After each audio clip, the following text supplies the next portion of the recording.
Can you hear me? I can hear you. How's it going, my friend? Good. How are you? Good, good, good. Two There week break and we're back at it. Yeah. Feels like it's been longer than that though. It does feel like it's been quite a bit. First off, congrats. Thank you, thank you. Just glad to have it over with. To be Yeah, honest, one feel of like those, a lot of weight off your shoulders. a lot of weight, a lot of pressure, a lot of Yeah. yeah. Just want to make sure everything goes right. And How long did you plan it for? I guess I bought the ring back in December, but like planning a little bit longer than that. Yeah. But yeah, everything. I just, you know how when you have one of these things that you expect something to go wrong a little bit along the way, definitely when Yeah. there's so many moving pieces. Mm-hmm. I was very fortunate, and nothing did. Everything kind of Nice.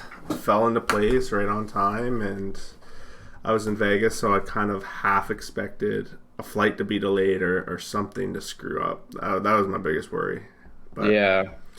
no, everything went according to plan, and she said yes. So now it's wedding planning time, I guess. There we are.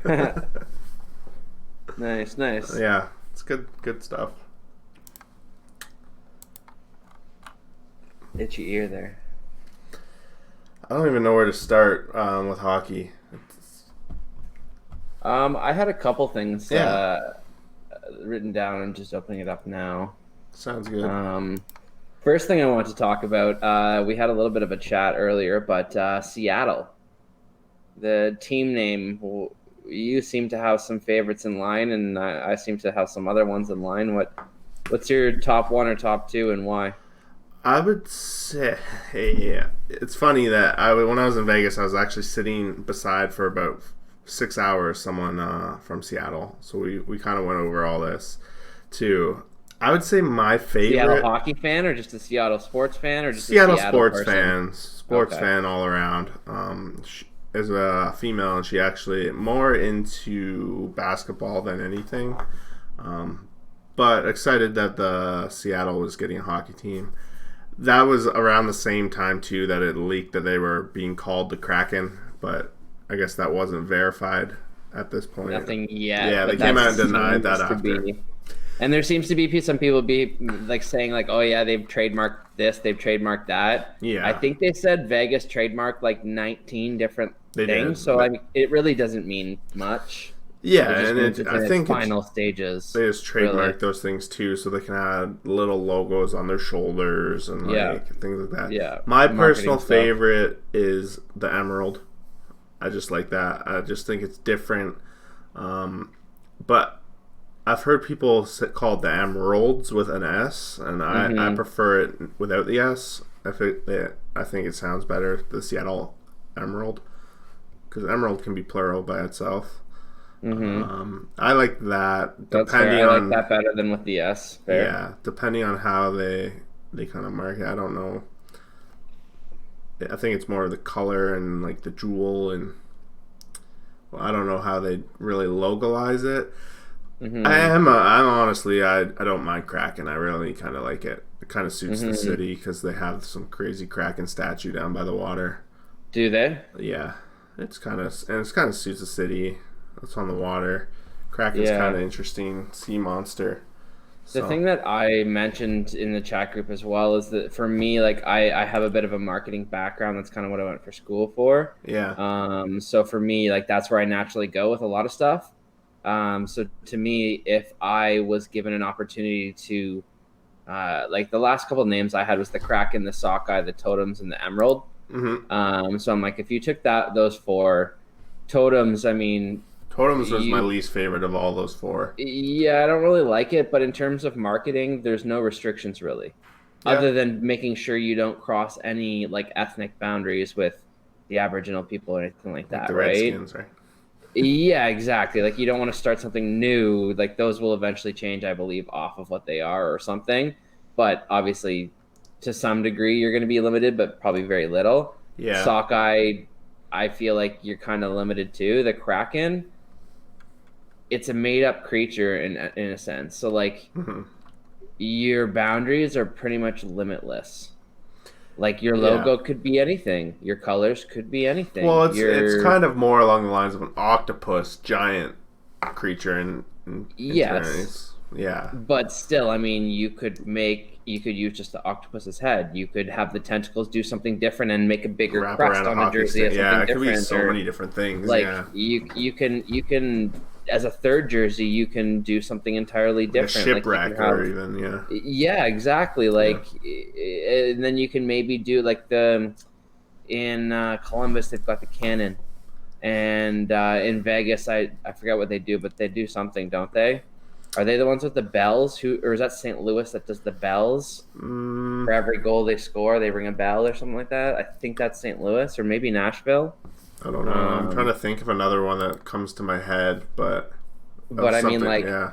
as something silly, like I don't know, you could have like a goal wave or something like that after the Kraken score, and there can be like, Yeah, tidal you know what wave. I mean? Yeah. We just created that on the spot. Like everyone do, but like the wave's kind of lame. But like if they did some kind of like cool wave or something, like you know what I mean? Like the Like in the terms hurricanes of with the building power on it, surge. Yeah, yeah. exactly. Like the way of building on it, like it's almost limitless.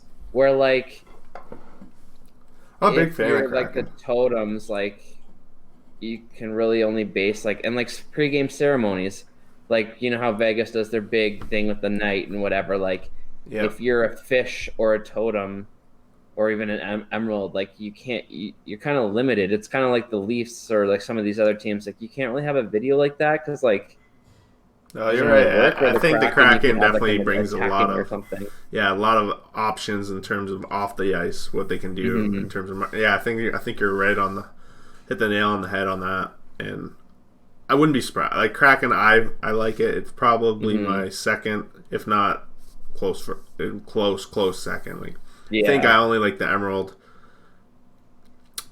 I don't even know why I would say I like that over Kraken.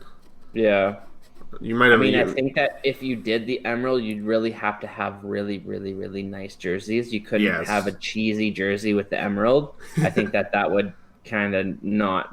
I don't know, but I also think that like everyone, it's tough with the colors because then once you get to color schemes, like obviously Seattle's green and blue and it's kind of similar colors to Vancouver. Yeah, You that's don't a want to come dangerous in spot. and Yeah. yeah, you don't want to come in and look like the Vancouver Canucks or like I mean, I'm hearing the Canucks are actually slowly going back to their old colors, perhaps. Yeah, there's a Either the debate maroon today ones I heard on the or radio whether we yeah, would go back to the 90s black and red. Like I I would love that love jersey. that. I love it. Yeah, But I do like their current jerseys too. Like they're yeah, they're pretty nice. sharp, They're yeah. both nice, and like I wasn't the biggest fan, but I didn't mind those old maroon ones too, with the dark blue and The the V. almost the color of your Yeah, shirt you're yeah. wearing now, kind of. Yep. Those ones weren't bad. They weren't my Yeah. favorite, but they weren't bad. Or But I mean, might need to bring out Johnny Canuck jerseys. yeah, I like those ones. Those are, I think, my favorite Vancouver Yeah. jerseys. But I don't mind the purple or the ones like your sweater with the V and Yeah. the cream color. I don't mind those ones either. I know Oh, those are like specialty, but yeah, they're the like way back old ones too. They were doing it for a hmm while. But yeah, have they said when they plan to announce? I don't actually. I haven't been following it that closely. I from just what I've kind of seen, it looks Randy like said, it's going to come out over the next month or two.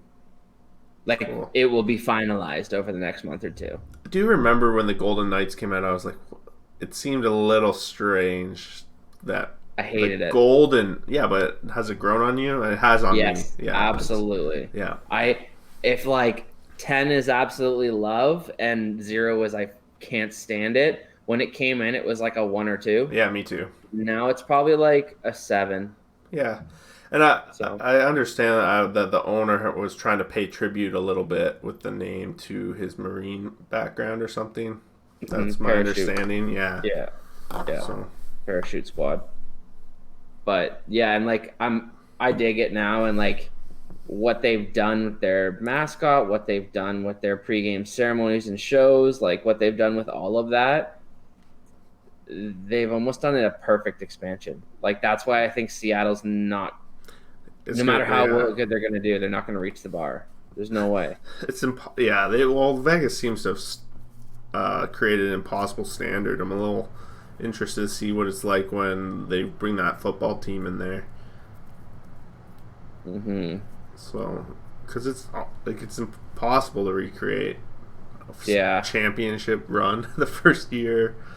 Just yeah, so but much. I've said this before. Like there was a lot of dumb trades. And there was a lot of Yep. trades where it was like, oh, please don't take this young prospect because whatever, and we'll give you these other good, useful players, which turned into better players. Not only were they better, they were also burnt and being basically outcast and discarded. So now they have that chip on their shoulder. So then they're playing with that chip on their shoulder. Anyone Yeah. playing like that's always going to be a tier higher than their actual output. So like Yeah. everyone on that team had that extra tier of output because they had that chip on their shoulder. I think Yeah. that's part of why you're seeing now they're kind of regressing a little bit. I still think they're a good team, but I don't think they're like a dominant team. They're definitely a playoff team. Yeah. They're built for the playoffs, but I don't think they're a dominant regular season team, which is fair as long as you get in. That's all that matters these days. That's all that matters. But I mean, I guess further on in Seattle, I personally am super stoked to see what happens in the expansion draft. Me too. And I know I've brought up a few times like who I think the Leafs specifically so far are going to lose. But I will be working on a sheet once like the season's a little bit more finalized because I think this summer we're going to see a lot of trades where you're like, really, why did that team or why did those teams make that trade? And you're like, oh, okay, like Getting it's ready. because of the upcoming expansion. Yeah. So like there's gonna be a lot of trades that you and I could sit here for weeks and speculate on and we'll never hit on. So like there's no Yeah. point even trying. But after that's done, I will do a sheet and And then it'll be more limited. that's the thing too. When Vegas expansion came along, how the expansion before that was like Minnesota or Columbus or one of those teams, right? Atlanta, Yeah, one of those four teams that Ottawa. came in. Yeah.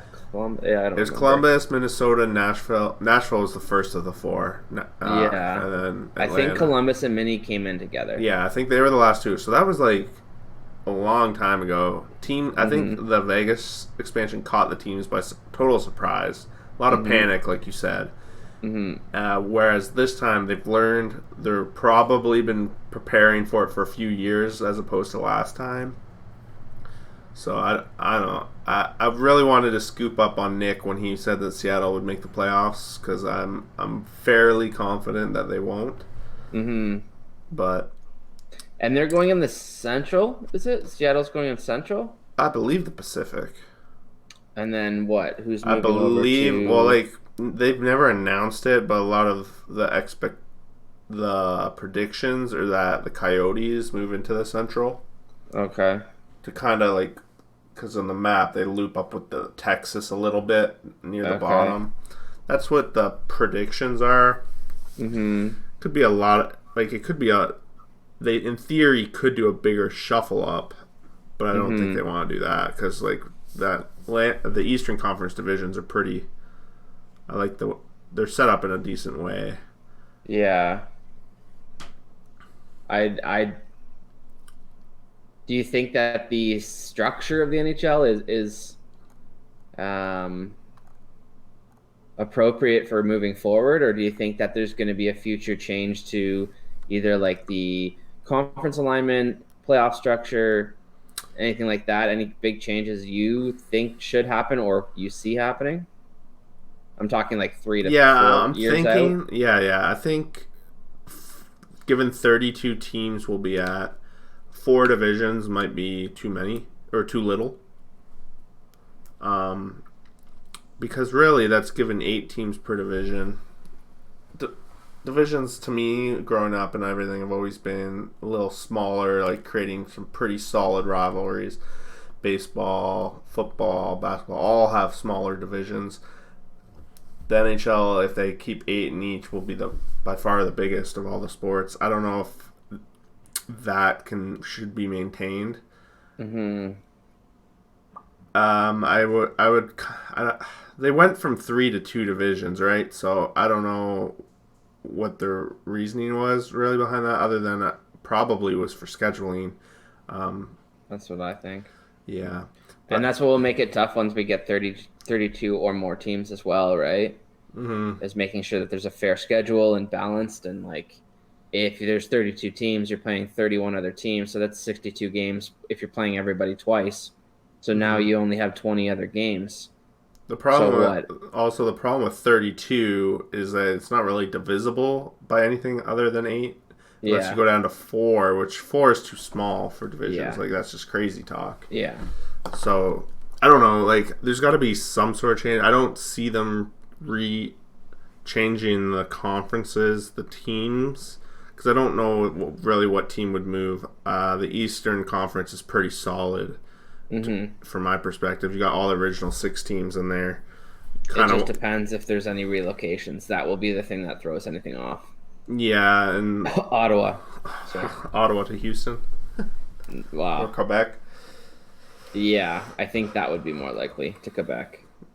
Yeah, then that doesn't really change too much because they'll stay in the Habs division and then they'd also stay in the East, so that'd be fine. Yeah. Kind of ruins the rivalry with Toronto, but I mean, I guess they have Buffalo, and maybe in the future there's a future on another Ontario team Yeah, or something in that region. Eventually, there will be. It's only a still matter of I still time. remember how like 10 whatever years ago Hamilton being spoken of how possibly getting a team. Hamilton, Markham. Yeah, like The problem was for both of them is that I could have this wrong, but I think it's like to be a town, you have to have X population. To be a city, you have to be in like a higher population, and you yeah. have to be a city, or whatever it is to own a sports franchise. I So, don't like for both Hamilton and Markham, whatever the tiers were, they weren't like the tier high enough to get a really. sports team. Yeah, I don't. I find that hard to believe because Hamilton's population's bigger than a lot of NHL teams. yeah, but that I think That's been the that's past, I guess. Maybe like the new. I think that might be an Ontario rule. It might not be Uh, like a North American rule, yeah. but or it might be like I always figured that it. local rules or whatever. I know that was the case from Markham. Let me say it Yeah, that I way. always figured that the Hamilton thing was they were worried it would take too much away from Buffalo sales and Toronto sales, like just being in the middle of the two. Whatever. Like we're just speculating at this point, but But those spots were relocation spots.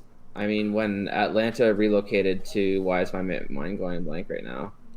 Jets. Where did Atlanta? Oh yeah, back to Winnipeg. Yeah, or to Winnipeg, whatever. Like everyone's like, there's not going to be expansion to Winnipeg ever, and that's what the NHL always said. And they've Yeah. always said that about Quebec, and then bam, it was when they needed a relocation. It's in their back pocket.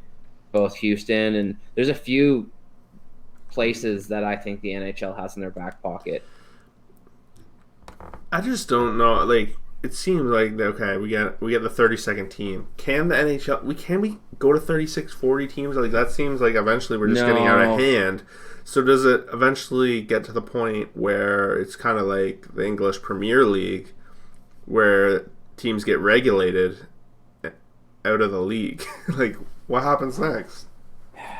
I mean, I don't think we'll ever get to that stage because there's farm systems Yeah, in place, and you can only have so many guys under contract and stuff like that. But I think that the max the NHL could ever go to and actually still be a good quality league round would be like probably 36, probably, because then you could so go, a shit ton of teams. yeah, yeah, yeah. I mean, you could really only go 32 or 40 or 9, 8, 36. You could only go those three, really, Yeah. so that you could have a division of 4. That would really be the only way it would work. But I'm excited to see all those change, and I think the NHL needs to change the realignment for the playoffs. I liked in theory what they were going to do, Yeah, I like the theory as well.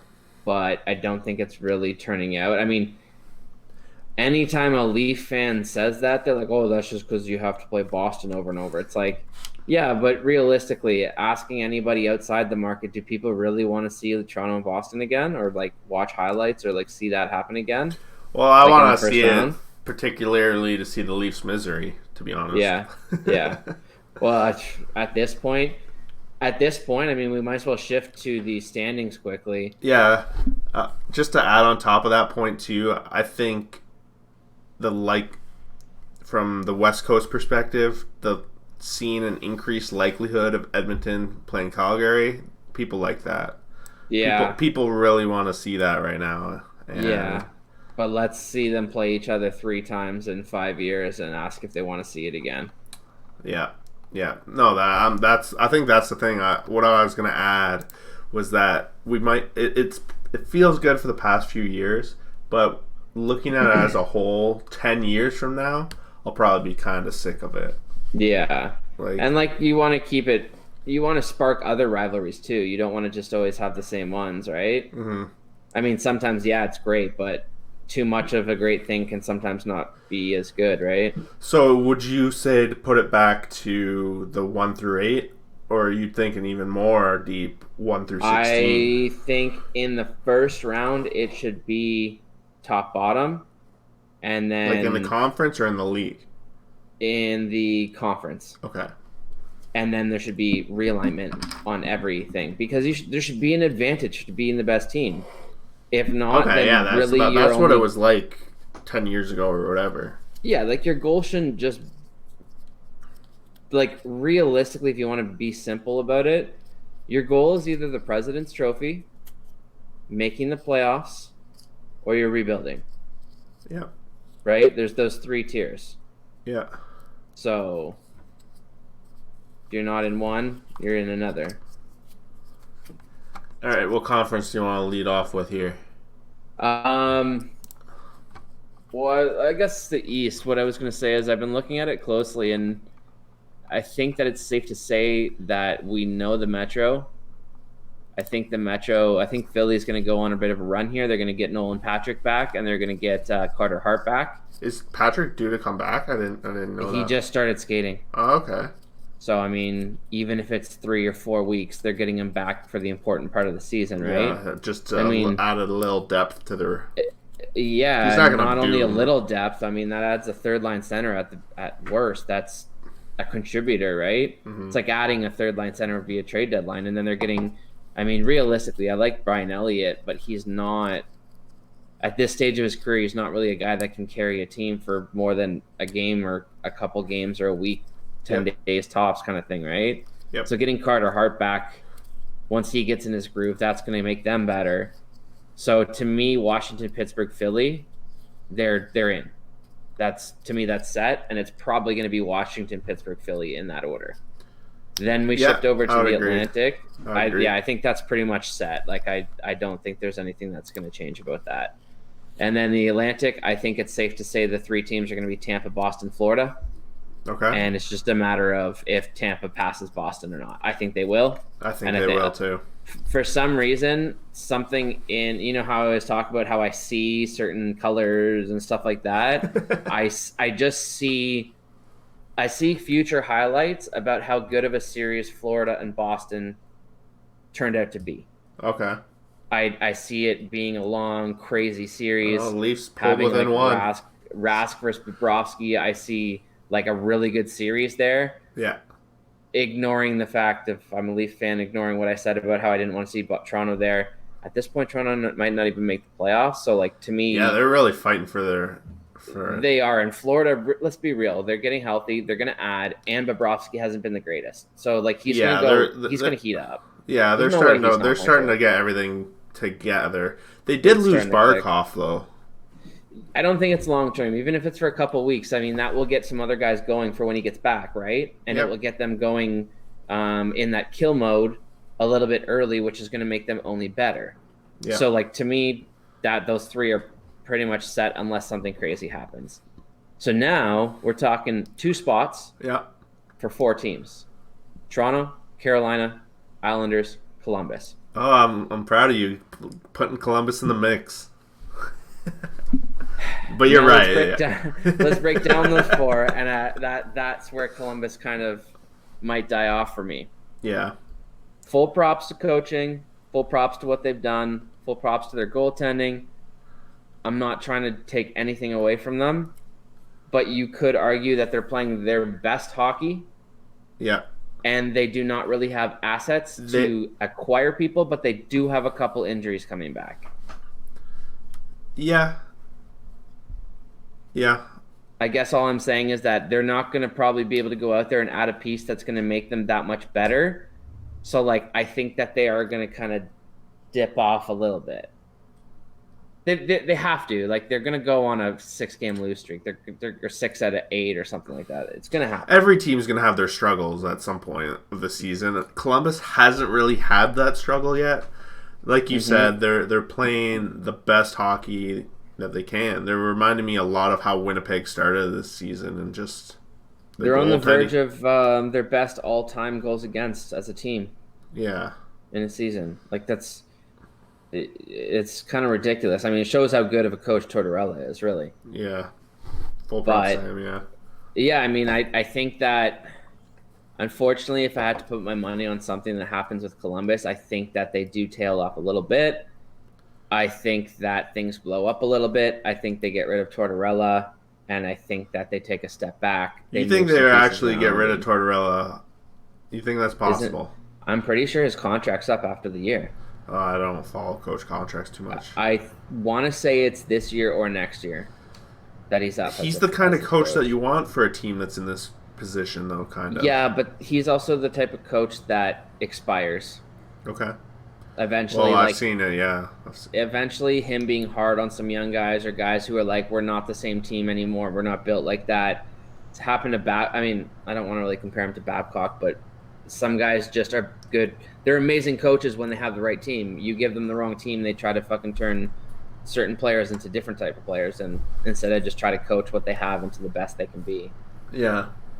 But so if we're looking at those 4 teams, I have a suspicion Carolina's going to do something. Like picks, don't know like what. the trade deadline, you mean? Mm-hmm. Okay. And I think Dougie Hamilton will be back for the playoffs. Or at least if they make it, or maybe during the first round, maybe towards the end of the first round, maybe if they can get in the second round, Williams will be getting up to gear by then. I think that they're going to add a defenseman and a goalie and potentially a forward. Don't know which ones, but yeah, for me, this is where my opinion is a little different on the East. And it's like I agree with everything you said about the 3 teams in each. I agree that there's 4 teams that take up 2 wild card spots. I think here's where my pick for the final 2 wild card spots. One is going to be to Columbus, and I have them edging out the Islanders, and I have them edging out Carolina. So I would put them 4th in that division. And here's why. I think their goaltender is better than both. Has been. I shouldn't say is better. It's his first season, but he's been better than Carolina's goaltending is a major. He does have a track record problem. In the Swiss League, though. Does it, like a good track record? Mm-hmm. Okay, so this is where I'm going. Carolina, they lost Hamilton. They don't really have that player that is like game changing all the time, like a Matthews, like a Crosby, like that. So with their goaltending, I just think their goaltending is gonna, unless like you said, they make a big move, bring in some goaltending. I think they are gonna Leonard. They could, but if Chicago moves Leonard, he's going. I don't think Chicago's moving anyone at this point. They might not, and I think that might bum them out, and that might trigger them to either go do something stupid or just to hold and try to go with what they have.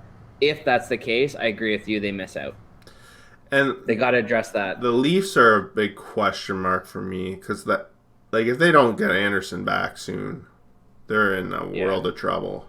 Yeah. So what's the word on Anderson? Well, it's soft tissue. Okay. Which I didn't see what caused it or what anything. I don't really. Okay, so it's kind of unknown. So let's assume he's out for at least 2 weeks. I would say anywhere from 3 to 8 games he'll probably miss.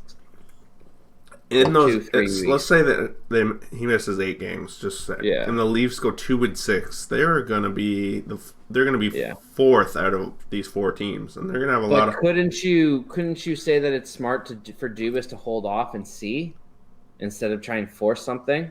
Oh What if he yeah. goes out and adds, and then they go 2-6 anyways? No, I think he's not in a position to make anything crazy at this second. Yeah. I so right now I would put Columbus as a for sure to make the one wild card spot, and then it's between Toronto, Islanders, and Carolina. Carolina, and I would put Carolina as the last out of those ones. Mm-hmm. So it comes down to I'm gonna give the edge to the Leafs only because of their talent of their The game players. breaker ability. Yeah, Yeah. so that's the way I'm looking at it right now. Finally, I think for the whole time of the podcast, we were both saying the Islanders weren't going to make it, and I said they were going to make it once, just for fun, I guess. But now I'm back. I'm not so sold on them either. I also think that there's an opportunity here for, and I guess that's why I'm not as boldish on Columbus, is that I don't think Columbus can really fill any holes externally. They Mm-hmm. might be able to add a depth guy or maybe shuffle a piece or two, but Yeah, like if the Leafs really wanted to make a trade happen, they have the pieces they need to that's make it true. happen. If Islanders want to make a trade, they have a lot of pieces that they can move to get what they want. Like if Same with Carolina. Yeah. same with Carolina, if these teams want to go out and make that move now and take that spot and be like, "Okay, this is an opportunity. I'm going to take it." Yeah. That team's the one that gets in. I'll agree with that. I would And totally agree. it's going to come down to that, and like for us to sit here and know what's going to happen, who the fuck knows, right? Yeah. But whoever goes out and does that, that's what's going to happen. So let's see who does what. I mean, I've been hearing a lot of talk lately of Jack Campbell at LA to Toronto. I actually think that would be a really smart move. I think that would be a solid ad. I like I would Campbell. try. I'd give them more because they want to move Martinez. They want to move some other pieces to Foley. Problem is they don't want to take a whole lot of cap back that's not expiring. Yeah. I wonder if there's a deal to be had where the Leafs could make it a little sweeter, but get LA to take CC off their hands so they could flip Martinez and not worry about taking cap back if a team gives them like a Yeah. big prospect or doesn't have a cap to give back, just to keep them above the minimum for the rest of the season. Yeah. I'd be a little shocked if any trade that the Leafs kind of have doesn't have CC leaving. Oh, it has to. It kind of has to, right? It just depends if he goes out for that defense or if he goes out for a goalie, or if he goes out in a third trade totally independent, where it's like, here's a third, take CC off my hands to Anaheim or something. I think that's the last resort for the Leafs, is to dump CC on Anaheim for an asset or two. Yeah. Anaheim would take it. I wonder how many people are talking about dumping shit onto Anaheim right now. They said they want it. Anaheim's openly said, like, dump your shit on us for assets. Makes They sense. want young players. They don't want, like, they want to get a bunch of young players because, like, they don't really have guys to fill spots other than the guys who are younger on the team now. Yeah. So, like, they're going to have to wait for their picks now to develop, which is going to take a year or two. So, like, they need those guys to kind of stop gap and then maybe turn into picks in a year or two where they can kind of just keep those waves going. Makes sense.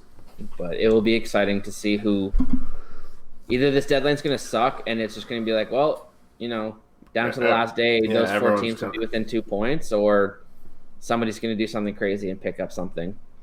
Like, I don't know what it is. I see Getzlaff on the island. I don't know why. I think you said I that don't know last why. time too. Yeah, I feel like the Islanders are going to want to go out and get a bona fide player. Another guy they might get would be Koivu out of Minnesota, if Koivu would be willing to leave because he's an expiring free agent. Okay. Maybe Minnesota would be willing to move Eric Stahl.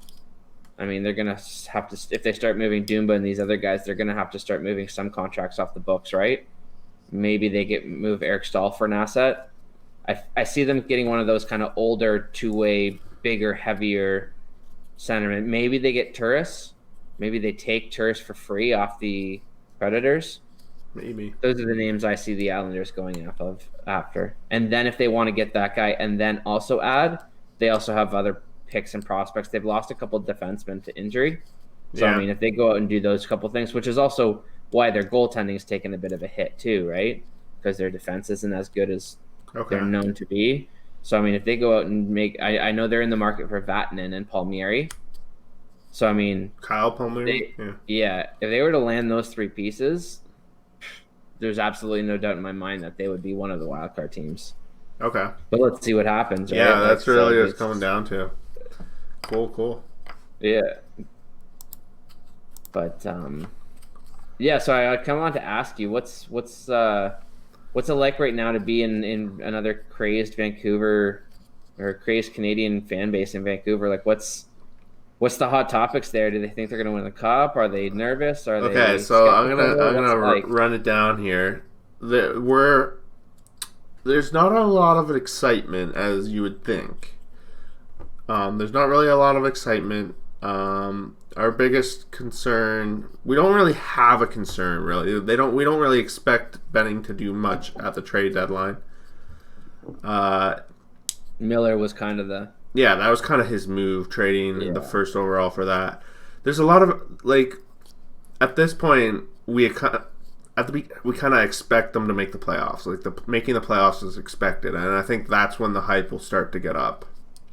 Sorry to cut in there though, but what's if they were to try and add at the deadline? What I know they have a lot of guys that kind of fill bottom of the roster like roles and stuff. What is there any holes on the team that you think they would have to address even if they were active at the deadline? Or is that partially why they're not active? Is because they don't really have any glaring holes? They don't. To me, they don't really have any huge glaring holes. Like they have quite a bit of depth all around the team. They're in my opinion, they're a well built playoff team. Yeah. Lots. They have defensive depth. They have forward depth. They have prospect depth. They have goalie depth. Like they're not gonna do anything on goalie because they're not gonna do. I guess they would maybe add. I guess the biggest complaint, and this comes particularly because of the game last night. No, they were playing Boston last night, and Pettersson took a late hit and got rattled up a bit. So, like, the biggest concern for people around here is that they don't have someone that will, like, keep people in line, per se. Yeah. Especially if they're going to have to play Edmonton with Cassian and whatnot. Exactly, and exactly. Calgary and whatever. Exactly. So I would say that's the biggest concern for most people. For me, I don't know if that role is as important as it ever. Like it's the least as important as ever. If that's your biggest problem, Less important every year. Yeah, and if that's your biggest problem, I think they're in good shape. For me, the most annoying thing in the world the past week, for like 3 or 4 straight days, they were talking about Pavel Bure and how he hasn't come from Russia to like here for any ceremonies or anything in years. And for some reason, I don't know why they couldn't find something better to talk about. They talked about this for like 3 straight days on the radio, and I wanted to blow my brains out. Wow. Yeah, it's Legends Week starting next week here. So they're like dedicating it to Henrik and Daniel and all that. I think they're going up in the Ring of Honor or something. Trevor Linden's making his first appearance since his weird exit from the front office. Him and ownership, I don't know if you know, just butt heads like crazy apparently. So he's just refused to come. But he's coming to that. But everyone's focusing on, Pavel Bure won't be here, blah, blah, blah, blah. But to me, I'm like, whatever. Like, he can do whatever he wants. Like, he doesn't owe. I mean, everyone seems to think he owes it to them to come. Yeah. I guess when you're a team like Vancouver and you've had some past like they have where, like, they've had some long runs and whatever, you kind of have the mentality of, like, yeah, they're doing great, but, like, you can't win anything in the regular season. So, like, it seems like they're almost, like, just creating topics to, like, kill time until the important hockey, so to speak, starts. Yeah, I don't know. Like they just, it's different from Toronto. You can't even. Yeah. Even when things are bad, like everyone's just like, eh. I think that Toronto's getting to a dangerous spot because a lot of fans don't look at things logistically. They really just want to see results.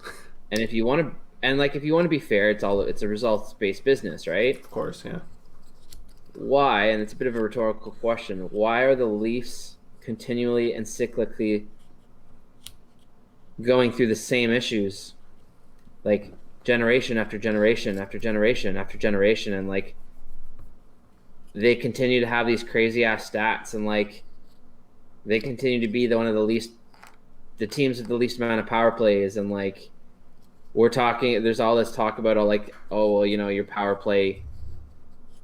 The argument versus the size and the protection that you were just talking about is, well, we can use our power play as our advantage. If you want to take penalties and be dumb, and that's what we'll the score. Canucks were like when they won the President's Trophy 5 years ago or whatever. Their power play was lights out, and it was insane. So nobody wanted to take a penalty, but it's just like they got power play opportunities because of whatever reason. Like, I don't get what it is, but like I'll watch a game and I'll be like, oh, that was a nice little hook.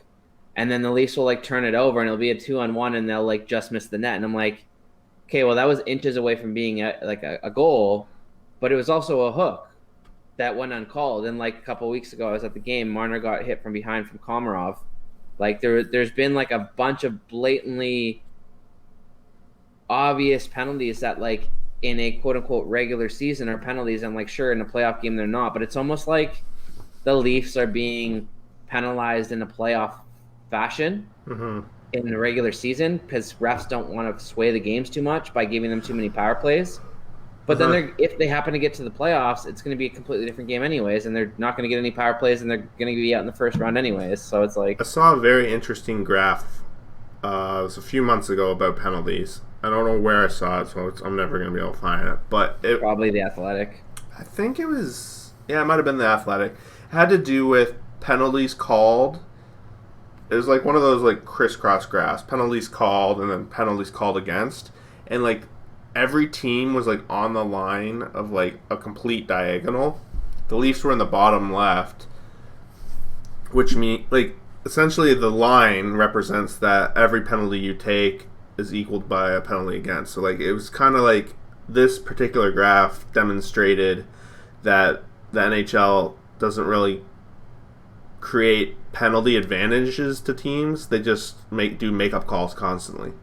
Yeah. So that to even out the power plays over a long period of time. Yeah. And the Leafs were interesting because they were at the far end, which had the least amount of penalties involved, period. Yeah. So like it kind of goes to what you're saying. The Leaf games are being reffed because like a playoff game has less penalties, right? So they're being reffed. It's kind of interesting that you just notice that. And I see the analytical side, like the graph, and it kind of just the eye test worked out on that. Nah. I wish, and like I listen to the hockey guy on YouTube a lot, and he makes this point: if you're a person that comes into hockey and doesn't understand the rules or anything, you would be so confused watching hockey when penalties are called on certain things, and then the same thing happens again, and it's not called, and it's blatant, and it's just not consistent, and then when playoffs come, it gets even crazier, and you're like trying to understand, and a fan that's been watching, oh, it's the playoffs. It's like the rules are the rules, right? Penalties in the NHL. Yeah, constantly like, moving, right? Like, it's just, and like that's always been my barometer, and that's where I got really, really frustrated a couple of years ago, and I've just found a way to just try to ignore it, but I still get annoyed by it. Like when a penalty happens, it's just kind of like, sorry. Oh, but yeah, sorry. Lost my train of thought for half a second there. So the thing that annoys me is like I consider myself a huge hockey fan. Obviously, I've played the game forever. I love the game. I have a fucking hockey podcast that we're doing right now. Seriously, yeah. If I cannot explain to a casual fan the difference between penalty A, penalty B, and not penalty C, I can't explain that to that person. That person will have no interest continuing to learn more about the game. They'll be like, oh, Mr. Hockey who loves hockey, and that's like your thing, can't explain to me the difference. Why the fuck am I going to care about that then? If you can't tell me is this or isn't that, well, okay, Totally. cool, I'll trust you and I'll just be along for the ride. Exactly. And And that that's the is trouble of NHL's bringing. problem. Yeah. Bringing in the That's the new casual problem. fan is definitely difficult. If a slash is a slash, define what a slash is. Like And call it all the time, exactly no matter if a what. hook if a hook is a hook and it's defined by doing whatever, doesn't matter who it is, doesn't matter where it is. The thing that's starting to drive me nuts right now is, remember, I don't know if you were back watching hockey after the lockout, right after it happened, Not really, but they but started calling all the interference specifically when, like, you're a winger and you're skating in past the just past the center ice and you dump it in and you go to pass the defenseman to go into the corner. and he As holds soon you. as the defense would turn and put their hands out or get in your way and obstruct your skating at all, it was interference. Almost to the point where it was annoying. Like, you put your hand out half an inch, it's interference. Yeah. Now you see guys turn and like ride them into the board so that their D partner can get a step or two advantage, so that kills that play. Which I've heard Steve Dangle refer to this a couple times, that like possession affecting things are penalties, or that's what, like, I guess in the hockey culture, that's what they're referring to it more as, is possession changing things should be a penalty, or things that affect the possession are Yeah. result of penalties and whatnot. So if you think about it, in that play, you're not affecting the possession between the guy who just flicked the puck in and chasing the puck and the defenseman there, right? But with that guy doing that, now that other partner is getting a step advantage. So now it is affecting puck possession, because now the defending team gets the puck 9 out of 10 times, Yeah. instead of it being 5 out of 5 approximately, if not 4, like, Yeah. 4 and 6 either way. Which, you want offense, you want fairness, you want this other shit, you want speed. I get it too, because like at one part you have to consider speed and safety a factor. Like, if you don't allow a little bit, then you get everybody, especially these guys like Kapanens and whatnot, just flipping it in and chasing after it. And then there's more opportunities for guys to step on sticks and just like have bad collisions into the end boards when they're going at full speed, which obviously will result in bigger and worse injuries. And like, maybe that has part of it. Yeah. But like, that's one play that bothers me so much just watching it. It's just like, happens to the Leafs all the time, specifically Hyman. It used to happen a lot to Kadri. They would flip it in and guys would basically like grab them and like butt at them in the face and like Yeah. cross check them in the ribs, and like they'd be like, oh, the refs, oh, I didn't see that. It's like, Kadri turns around and fucking like, blinks at the guy, he'd get a penalty. That anybody can take. Like, and I watched the Colorado game the other day against Buffalo when he ended up getting, I think he got kicked out or whatever. Yeah. Kadri did? It's the same thing. Yeah, I think he got 2 penalties. But there was a couple times where I saw, and like, people were just like whacking him in the wrists and like just giving him all kinds of stick work, like cross checks to the back of the kidneys, and like, I was like, that's a fucking penalty. Like, if he turned around and did that, he would have been called instantly. And it's like, maybe I honestly start to think that like Kadri may have said something to a ref back in the day, and the refs actually like not are against him openly, but like, I feel like there's almost a black book around the NHL with certain guys where it's like, if don't call it unless you absolutely have to, kind of thing. Like, there has to be. Like, Marchand's probably in there too. That's the first name that came to my mind too. But yeah, I mean, it's interesting to hear what's going on in Vancouver. Yeah, it is, and Very much different from Toronto. they should be excited. This team, it's a good team. It's a good team to watch. Fun team to watch. Young. They're going to have some problems with contracts and that in a couple of years when Pedersen and Hughes and Besser and all that come up for another round of contracts. Everyone questioned Benning with his signings. He spent millions on depth because realistically he could, because he wasn't tied up in the contracts that the Leafs are tied up in right now, really. Mm-hmm. He will be. But they will come. Yeah. They will come. Yep. And like, that's the day that comes for all teams, right? Well, all that's teams what that do good jobs. That's the day will exactly. Come. But at the same time, he has the chance to learn from the Leafs like what the Leafs do in that scenario and what mistakes and what he can do a little bit differently. Every team can. They Yeah, were exactly. the first ones that had to do it. Exactly. So Sometimes it works in your favor, sometimes it doesn't. yeah, for sure. I mean, So I don't know. I think I'm excited. Besser's been kind of slow lately, but I don't know. It's a long season. They all go in their ups and downs. I think the team. I think they're sure in for the playoffs at this point. But we'll get to that. Let's get to that. Let's look at the Pacific. yeah. I shouldn't even say they're sure in because it's so freaking tight. I was looking at the standings this afternoon or this evening, trying to kind of figure out what I see, and I have no idea where to even start with the Pacific. The Central is all I know. Yeah, And then Pacific even is my teams are bread and catching up butter. in the So wild card, yeah, like the Central's set in the three teams. St. Louis is winning it in some sort of order of Colorado and Dallas. If Colorado gets a goalie, they'll probably be the home team. If they don't, they'll probably be the away team versus Dallas.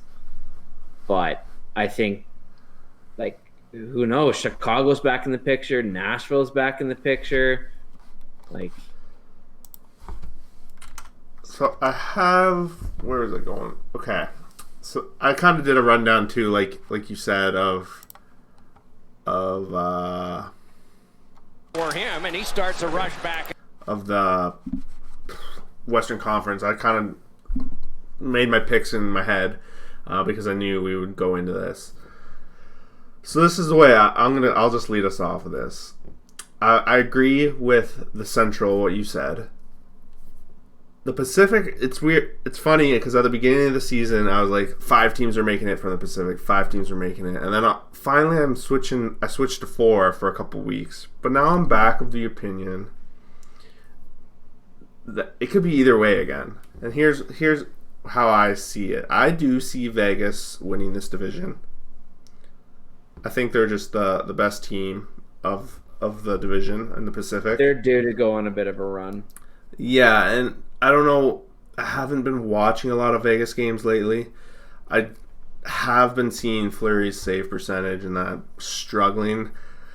And from when I was watching him earlier in the season, a lot of the times he was getting left out to dry. So I don't know what the coaching change hasn't seemed to do much. In their last 10, they're 3-6-1. So I am a little worried that Fleury maybe and if they lose Fleury, they're donezo. Yeah. It'd be like having Hutchison as your goalie all the time. But yeah, that's gotta change. So Sorry. I have them in first, but these 4 teams, I have 4 teams in the Pacific that I think are going to make the playoffs, and honestly, the order of them all could change. I'm not super secure on who's going to finish where, but it's going to be Vegas, Oilers, Canucks, and Coyotes. As long as the Coyotes don't trade Hall. They're not trading Hall. I think Calgary is in trouble. Mm-hmm. Like significant trouble, like not going to make the playoffs kind of trouble. Maybe. Because who takes their spot? So this is where my little thinking comes into play. So there's one that kind of leaves one wild card spot. If I have those 4 Pacific teams locked in, I have those 3 Central teams locked in. There's one spot, in my opinion, for 3 teams. Calgary, who I'm counting out at this point, Nashville, and Chicago. And the reason I'm counting Calgary out is I think Nashville has better forwards, better defense, better goalie. And they're getting Ellis back finally. Yeah. And then Chicago, again, better forwards than like that kind of what we were talking about, the playmakers, those game changers. They have better that, better goalies. Defense, maybe a wash on that point. But they're just, I think they edge them out. And I just think Calgary is in a lot of trouble. I've never been a big fan of Riddick and didn't think he was capable of carrying a team to the playoffs and maintaining it. So I'm giving them it. And if I have to pick a team of that, I want to say Chicago, but based on what I just said, I'm probably going to say Nashville's taking that last wild card spot. Even though I want to say Chicago. I'm going to go with the team you have not mentioned.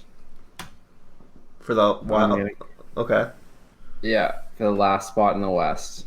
You're crazy. Going with the Winnipeg Jets. Really? The reason I say that is because... Are we going to talk about Bufflin? Yeah, so Bufflin is going to be... the contract's going to be terminated, and it's going to open up cap space. Okay. They have been extremely frugal with their prospects and their picks over the last few years, so they do have assets to use now. I've heard them connected also with Vatanen, and they're going to be getting Brian Little back, or I think he's just come back recently, but he's been dealing with vertigo issues, so like you don't really know what you're getting, Yeah. but he should get back hopefully to playing game or good game shape. The other thing that I have to say about Winnipeg is, I don't know about you, but have you noticed that they always have this weird run at the end of the season where like they win like 10 straight, or they win like 9 of 10, or they win? No, I they haven't always noticed. have this crazy run where they win a bunch of games, and like I feel like the best part of their season has yet to come. And I think that they're going to be coming with a chip on their shoulder because Bufflin basically turned their back on them, even though they waited all year for him. Like, I think like that this they're going to go out, and I think that they're going to add a couple pieces. They're going to come together as a team. They're going to get pissed off.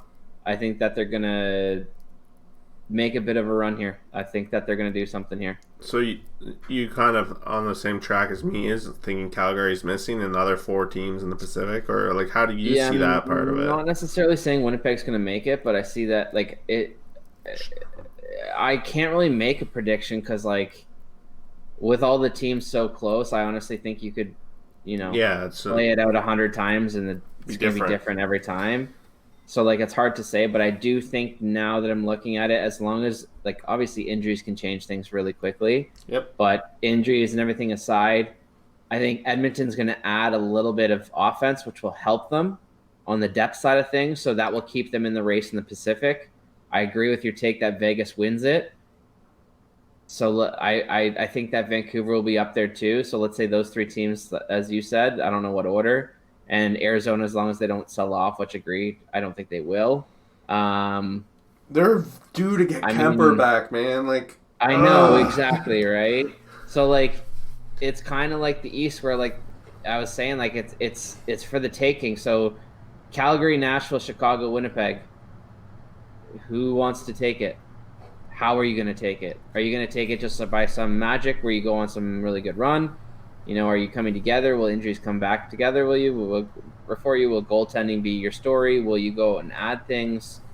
What's going to happen? Who's going to make the move that takes that spot? So, if I had to put my money on it, I think the most motivated team to do something and the team that I feel will respond most by that motivation is probably Winnipeg or Calgary. But I think Calgary has to do something bigger. Yeah. I liked your take on Winnipeg. I think I could get behind that if they do that. I think Hellebuck is the edge over Cal. I just don't think Calgary has it. Goudreau's having a mediocre season. What is Bufflin's cap? Do you know? No, I have no idea.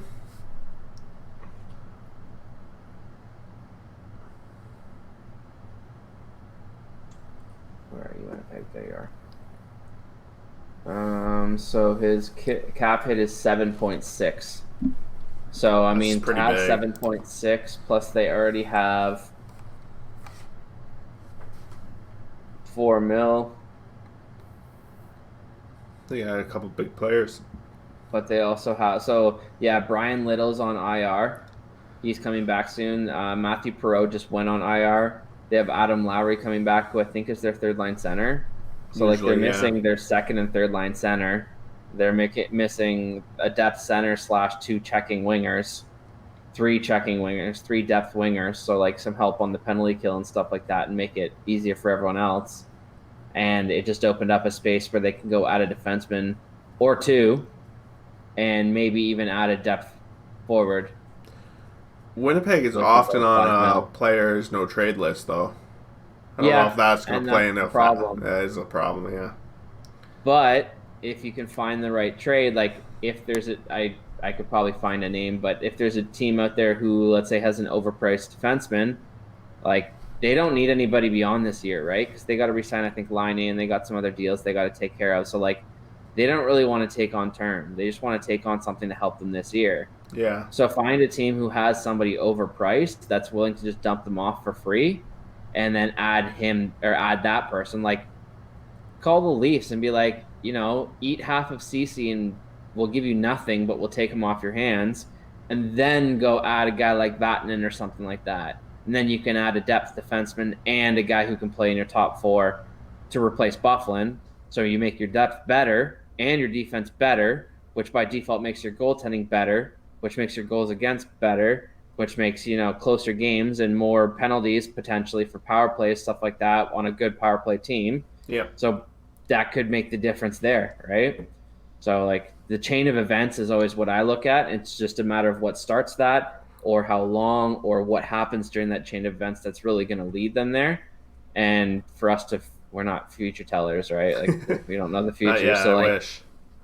I always look at it that way. Like, yeah, sure, we can make a prediction, but like it's team X or team Y. Pick whoever you want. It could be any team, anytime. But I mean, realistically, it's down to those four teams in the West, and let's see who does what.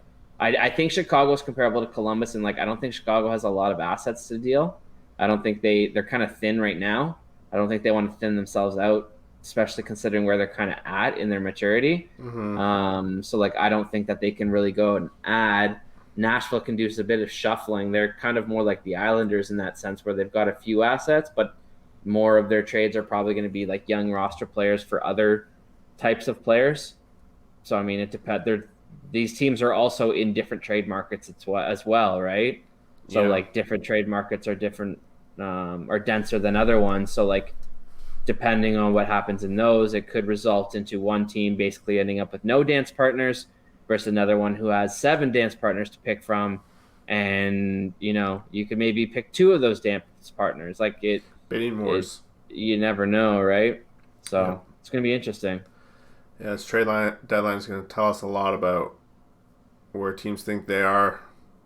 Mm-hmm. And it'll be interesting. I really think the NHL. Quick change of topic, but NHL with the like when we were talking about changes. Yeah. I think the NHL should change all non-playoff teams should be drafted for draft slotting.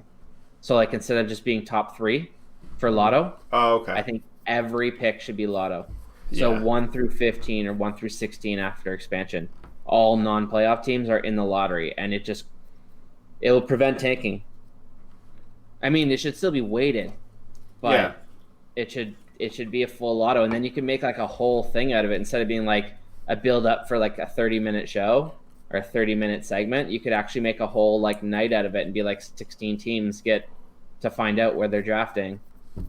Boston just beat Chicago in overtime. So. Oh well.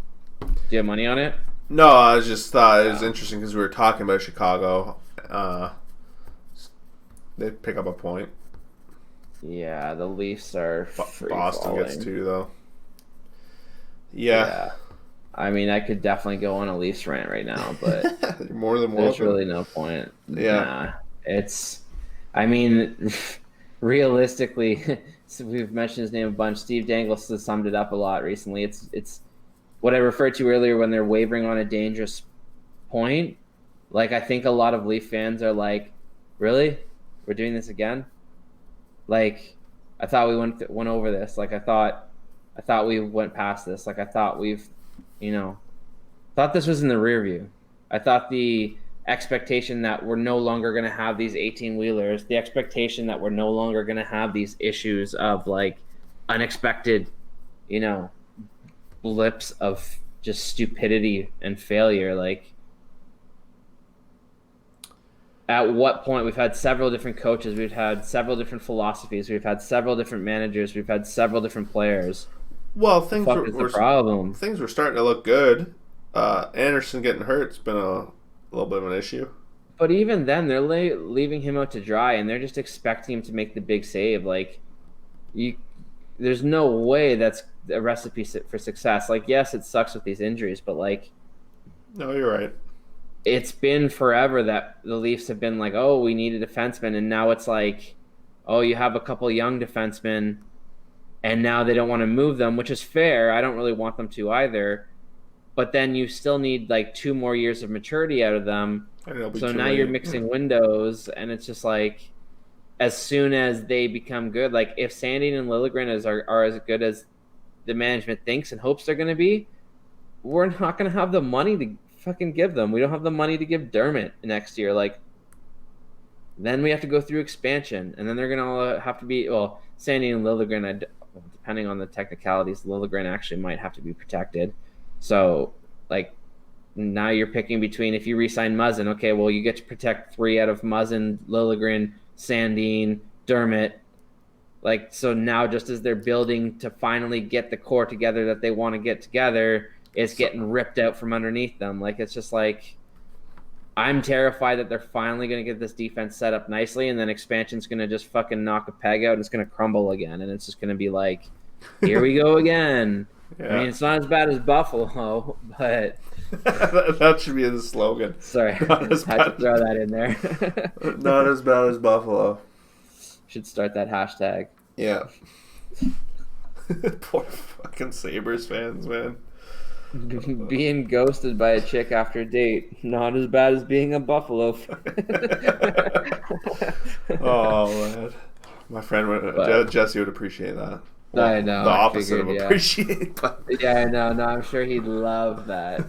He'll have to take a listen. And, you know. Yeah, seriously. Well, do you want to do a quick rundown of the fantasy league and then shut her down for the night? Sounds good. To the keeper league. I don't think there's been any trades. Yeah, I don't think there's been much going on. I see you dropped Samsonov. I got my eyes on him a little bit. Do you? Not now. At the end of the season, if nobody has him, I definitely want to stash him. Oh, okay. No, I didn't want to drop him, but I kind of needed starts this week. Yeah. I mean, my team's in a interesting spot. I gotta beat Joey, and I think that'll clinch me the playoffs. Yeah. I really kind of regret trading Kane right about now. Man, I'm scared. But I don't know if I could somehow pull off a 3rd place and then also have a solid drafts for next year, I'll be really happy. Yeah, that's the dream spot right now for me. Yeah, 3rd is where you want to be. If you're not in the top 2, I was looking at the other day, and yeah, 3rd is where you want to be. No, I mean 3rd after playoffs. Like if I win bronze. Oh, okay. Get your money back for the first year. Especially after trading away and stuff. Yeah. That would be a success for sure. I don't know. We need to get... Joey is like the only one left that has any assets worth getting. So and he's not... He says he doesn't want to make any trades. 0 trades. He said he wants to just ride his team out. But what if he misses the playoffs? I don't know. Come on, Joey. Yeah, I've sent him some trade proposals and he's denied... He actually at least denies them. He doesn't leave them hanging. Yeah. But yeah, fuck. I know Nick was trying to get Matthews, and he offered Tavares and apparently some nice pick upgrades just to go from Tavares to Matthews, which you can't keep either. So like you're really only looking at the difference of probably shots on goal and maybe a little bit more goals. Yeah, I think I'd be kind of pissed if Joey traded him to Nick because I'm sure I could offer better. Yeah, I know, and I would offer better. So yeah, I'll just keep that out there. Yeah. I haven't actually talked to Joey because he doesn't talk. Yeah, he doesn't really. But he has a lot of assets that he could move.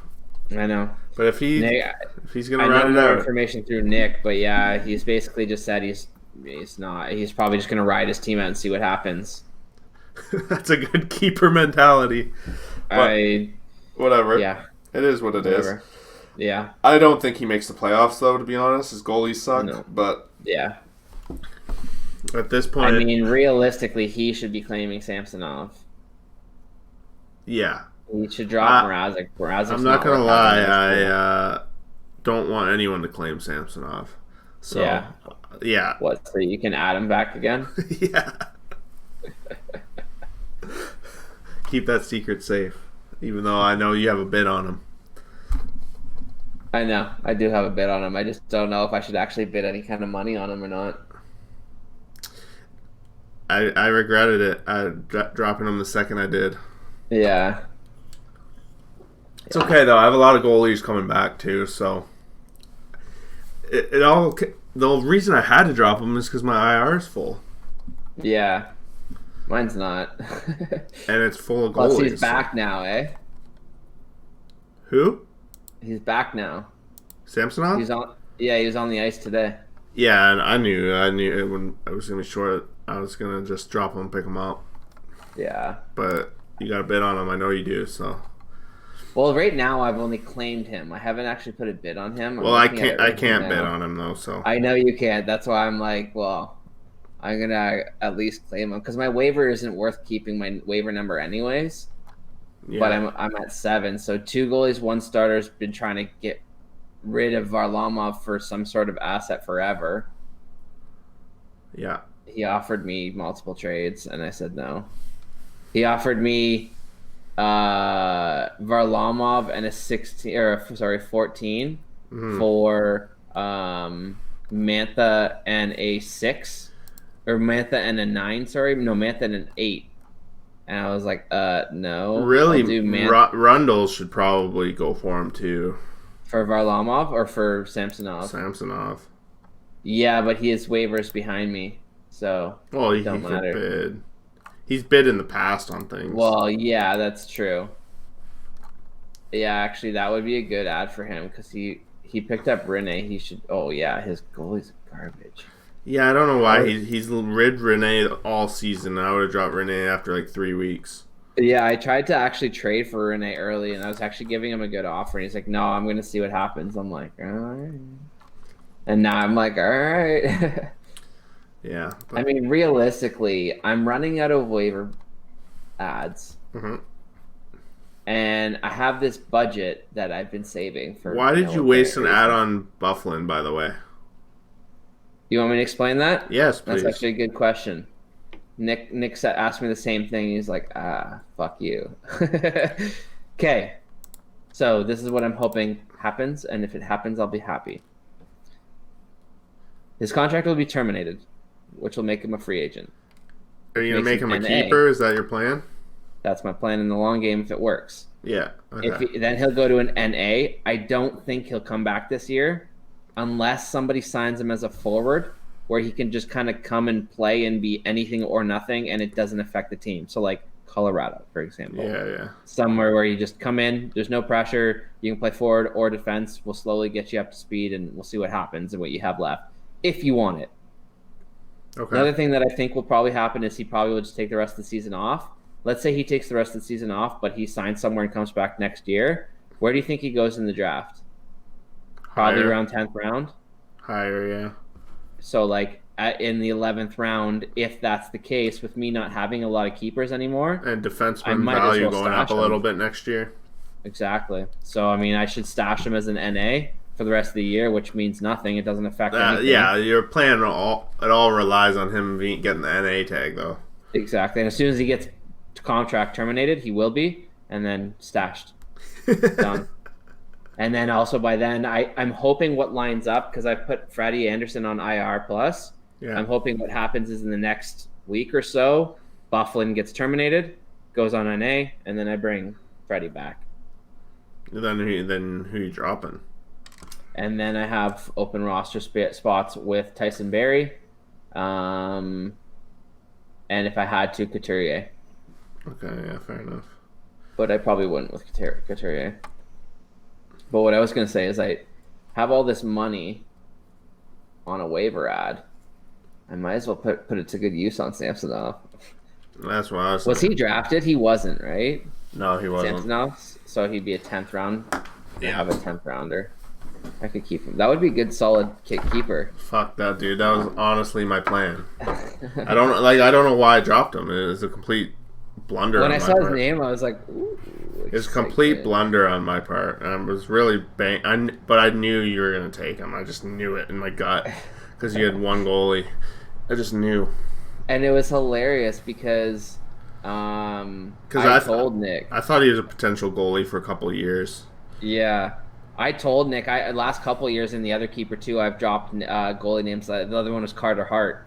And one of the ones I said last year as well was Shesterkin. Mm-hmm. And both times he's like, I don't know who these people are. I'm not taking them. I'm like, trust me, they could be value. If not for you, it creates value for somebody later on. Like if you're just picking names at that point anyways, he's like, I'm not picking a guy I don't know. And then now he's like, fuck, I should listen to you. I'm like, from now on, my rule of thumb, what I'm going to do every year, my 14th rounder is ignored. It's not an asset to me. It's not a pick I want to trade. But every year I'm going to use it on a prospect goalie. So that way, if it turns out once in a while, I should be able to bank on picking that goalie, stashing him on NA the first year, and then the second year when his value jumps by a few rounds, I can keep him at the lower value for a couple years. Smart. That's just going to be my strategy. Yeah, I figure Samsonov will probably be the starter next year. Most likely, I would assume. Unless they brought in something to go with it. Yeah, or if shit hits the fan with him this year. Like, you never know. It could. Yeah. I don't think Holtby's coming back, though. I'd be surprised. Who else do you think could claim him? Do you think Beer Buds would claim him? Fuck, Beer Buds might claim him. I don't know why you would hold on to your dollars. You should be putting dollars on him if you really want him. I was willing to put $5 on him, but when I went to try.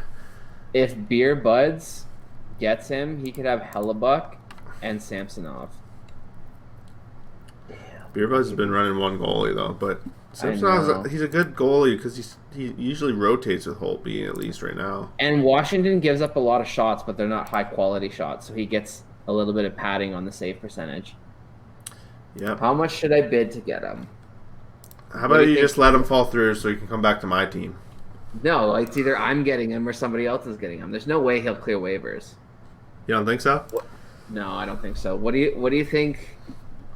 What do you think people will bid? Well, I was looking at the history, and the last goalie went for 7.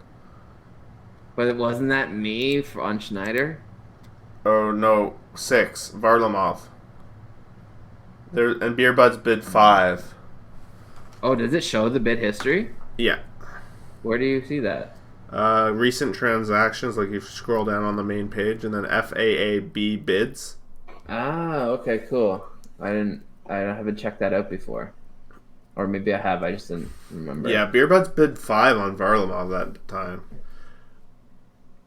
I remember when somebody bid $1 on Quick.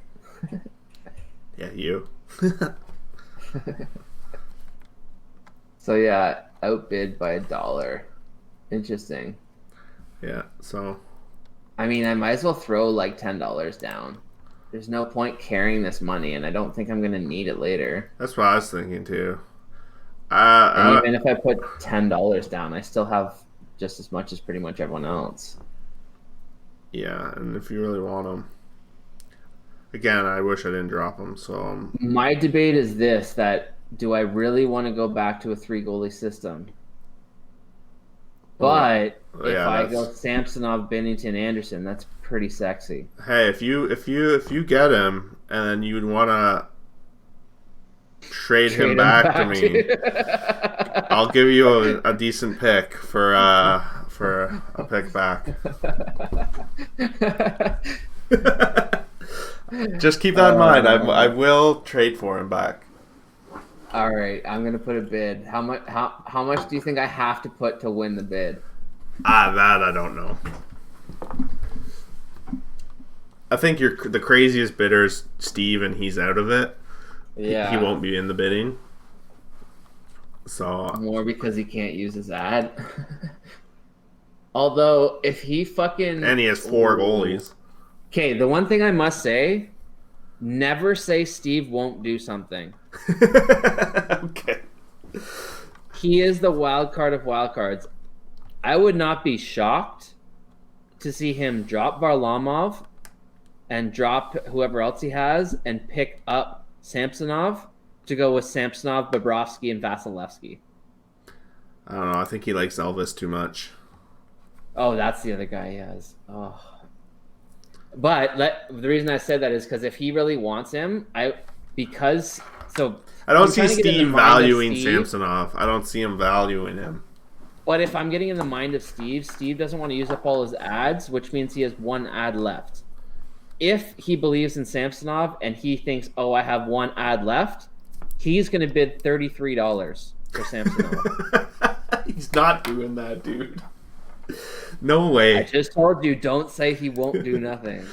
I just don't. Does he know who Samsonov Does is? he know what he's doing?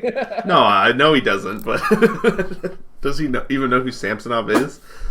I'm going to put a bid. No, I don't think he does. Oh. I don't know if, to me, Rundles, I don't know if he pays attention enough at the waiver wire to catch it, but it looks like he did bid once on Jonathan Quick, but that was in September, so I don't know if he's ever done it since. I think Dylan's going to bid on him. Again, I don't know how much attention Dylan's paying at this point. He's got Leonard, Markstrom, and Grubauer. I mean, there's no point having Grubauer. Yeah. But again, I mean, I don't think Dylan's paying enough attention at this point. Yeah, he's only keeping Leonard because he's hoping he gets dealt and keeping him as a keeper value type guy, depending where he goes. And then he's got Markstrom. So, I mean, if I was Dylan, I 100% would be dropping Grubauer and adding Samsonov. But then I would just basically be stashing him for the playoffs. I wouldn't be, like, trying to win necessarily right now. I'm not even sure I would trade back for Samsonov. Mm-hmm. Just if you're counting on me trading for him, I'm not. No, just I'm not. Because I have Kemper and Hart on IR. Like mm-hmm. They're really my two goalies that I want to keep.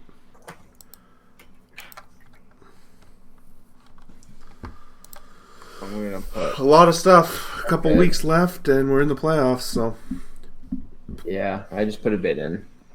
It's a heavy bid. I think you'll get them. Unless beer, I think you're big.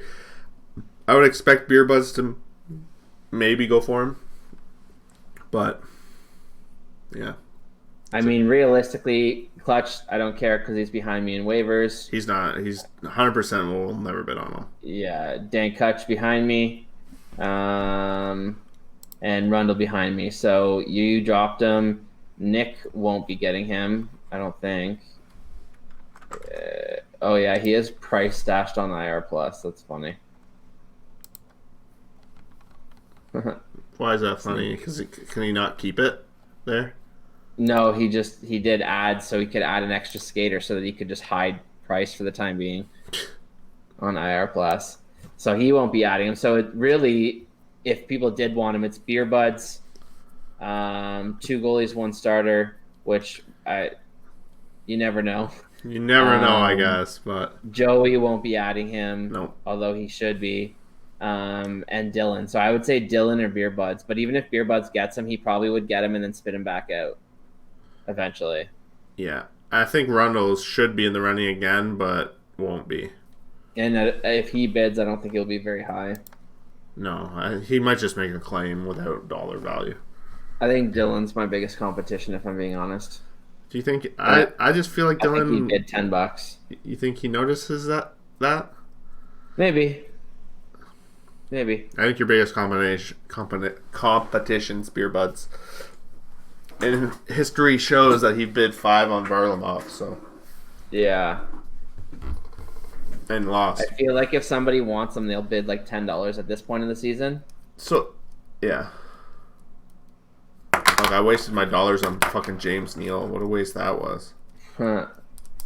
I was wondering why you bid on that like that. I thought he was going to be more of a wanted sought-after asset. But I kind of... The bottom of the league kind of isn't doing much right now. Mm-hmm. But it is what it is.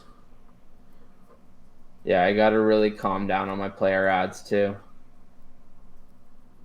Oh, Maple Leafs acquired Jack Campbell and Kyle Clifford for Trevor Moore and 2 draft picks. Wow. Are you serious right now? Yeah, it just came in on Sportsnet. No way. Yeah. That's huge for them.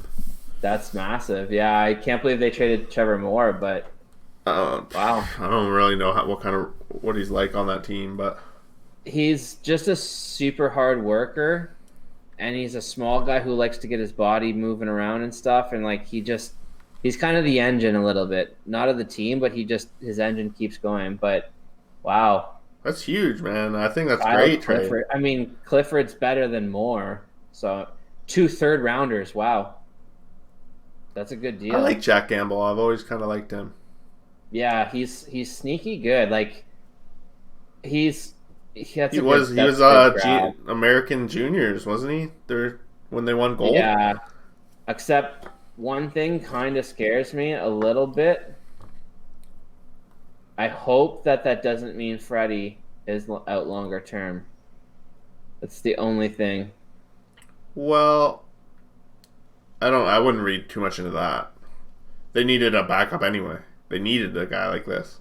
I wonder if they retained salary. Oh, I forgot that Campbell. Did you know that Campbell had an extension that clicked in too? No. So he's on a 3-year deal. Okay. So he this year he's 6.75, and then he's got a 2-year extension at 1.6. That's So great. That's perfect, and it also creates a goalie that the Leafs can expose in expansion. So maybe maybe Seattle takes Campbell, which they probably would at this point. That's probably the best exposable player. Possibly, yeah. But I mean, the Kings are probably looking ahead too that they would lose him if they kept him anyway to Seattle. Mm-hmm. Mm-hmm. Possibly. Kyle Clifford, he's not bad either. Yeah, he's a good little winger with some size. Breaking news 5 minutes ago. You heard it here first, everyone. Instant reaction to the Leafs trade. That's crazy. That's great. Yeah, I wanted to see where's the penalty minutes. Yeah, so he averages about 60 penalty minutes a season. When he was younger, he had a lot more, but he's going to add some grit. So basically the way I look at it is they turned Trevor Moore, a smaller guy, kind of likes to take the puck to the net and, hard worker, but more skilled hard worker, for an actual size, gritty sandpaper guy who knows what he's doing, leader, bottom 6 guy, and their backup goalie. I'm a little shocked that was the price. Like, seems like a fair price for the Leafs for sure. I think it was too. Yeah, I think we should post in WhatsApp.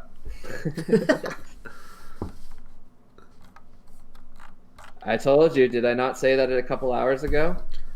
I felt like the Leafs are going to get Campbell. You honestly said it on this podcast.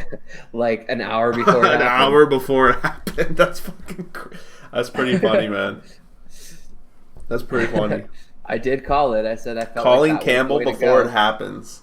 That is actually. And the funny thing is like, I was going to say I wouldn't be surprised if they acquired Clifford in the same deal, because I know that they've liked him for a long time. Yeah.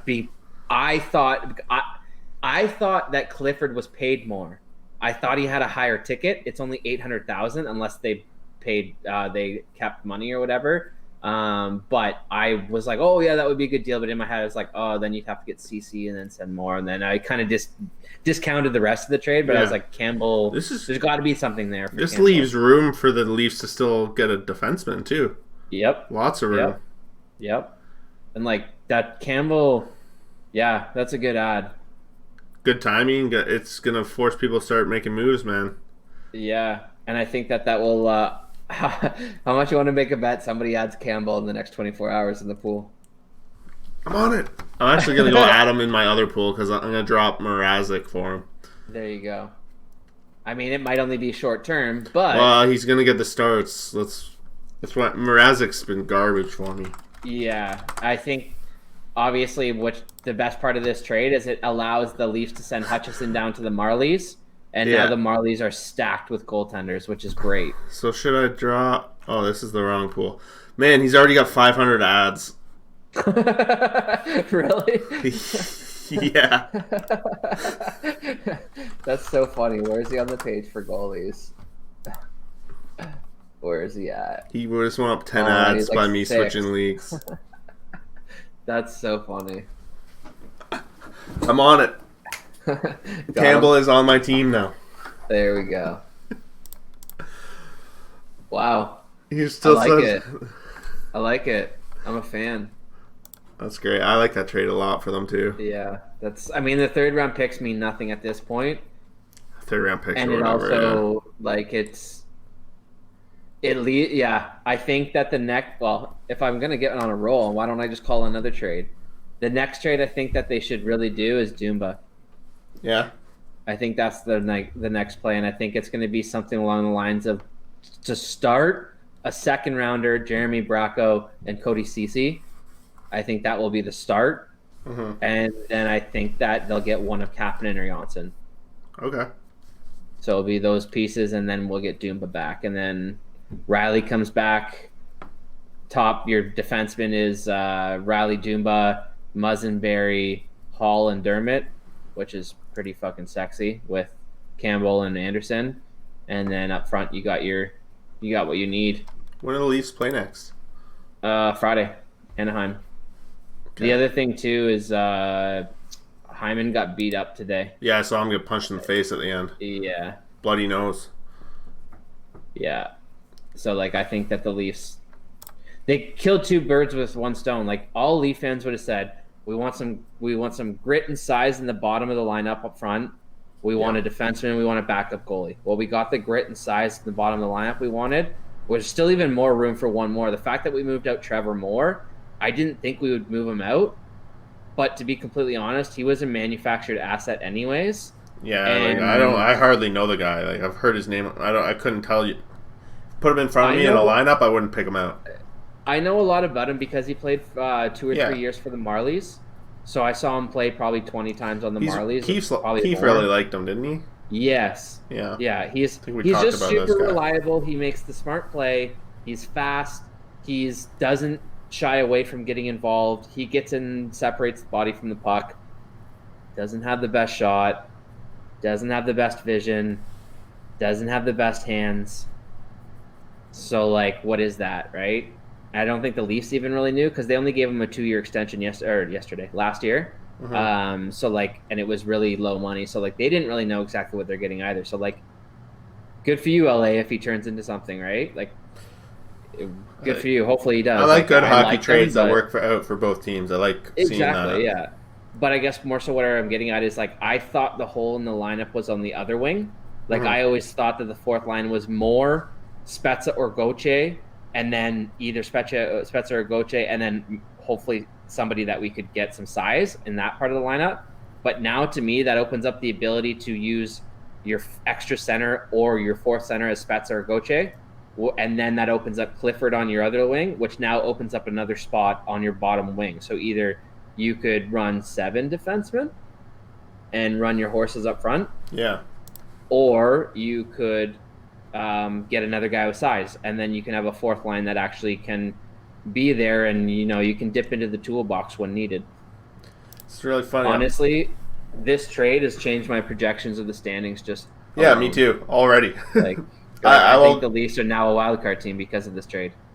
Because Campbell can carry them for 2 weeks. Yeah, not even just this trade, just because they watching Dubas address an issue well makes this isn't the last trade now either. No, exactly. That's the other thing that it tells me as well, is that was the first shoe.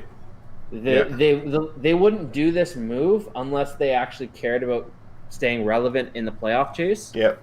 So like, you're right. This isn't the only move. I get the timing of this one, and it might be a bit of a break between the next one, just because there's the back-to-back doubleheader Friday, Saturday.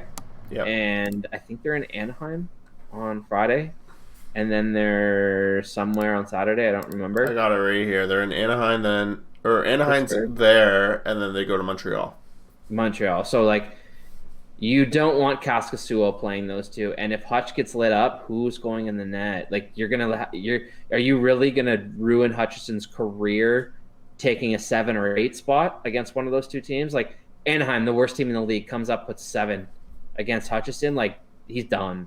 Like, that's like done, right? He's probably done as soon as Anderson comes back, man. Now you can say he's a third goalie, and you can't say shit. He's a great third goalie.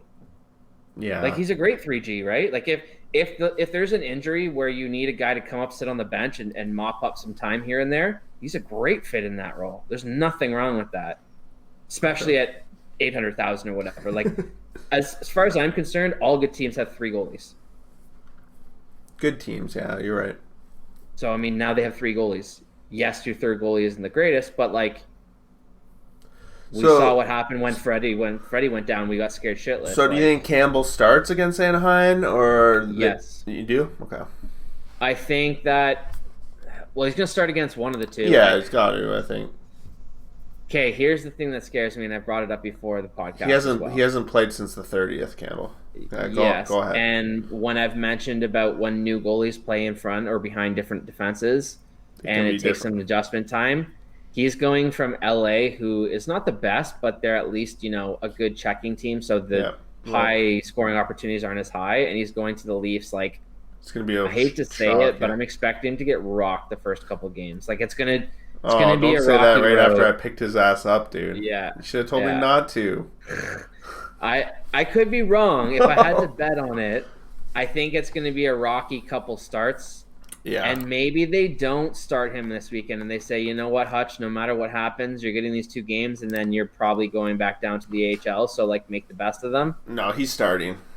He's got to, right? He's good. I don't know if he'll start at the very next game, just because that's a big ask of a guy. Get traded, come here, start after we've been having everyone yelling at their goalie. Yeah. That's a big ask of someone.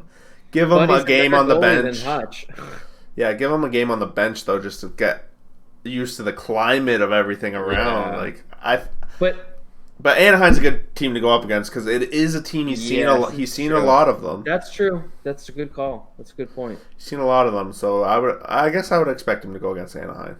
That's a good point. That's a good call. Yeah, you know what? I think you're right. And like, what's funny? There's a lot of people who just like don't like different things. So like, I bet you there's probably 10% of the fan base who will never like Hutchison because he catches the wrong way. Doesn't matter how good he is. Yeah. It's just different to watch and weird. So, like, no, just it's not acceptable. Like, I bet you at least 10 to 20% of the fan base is just like, yeah, no, just because of that. There's really only been ever a couple good ones. Yeah, okay. I don't even notice shit like that. Yeah. You don't notice because it's not so obvious, right? Yeah.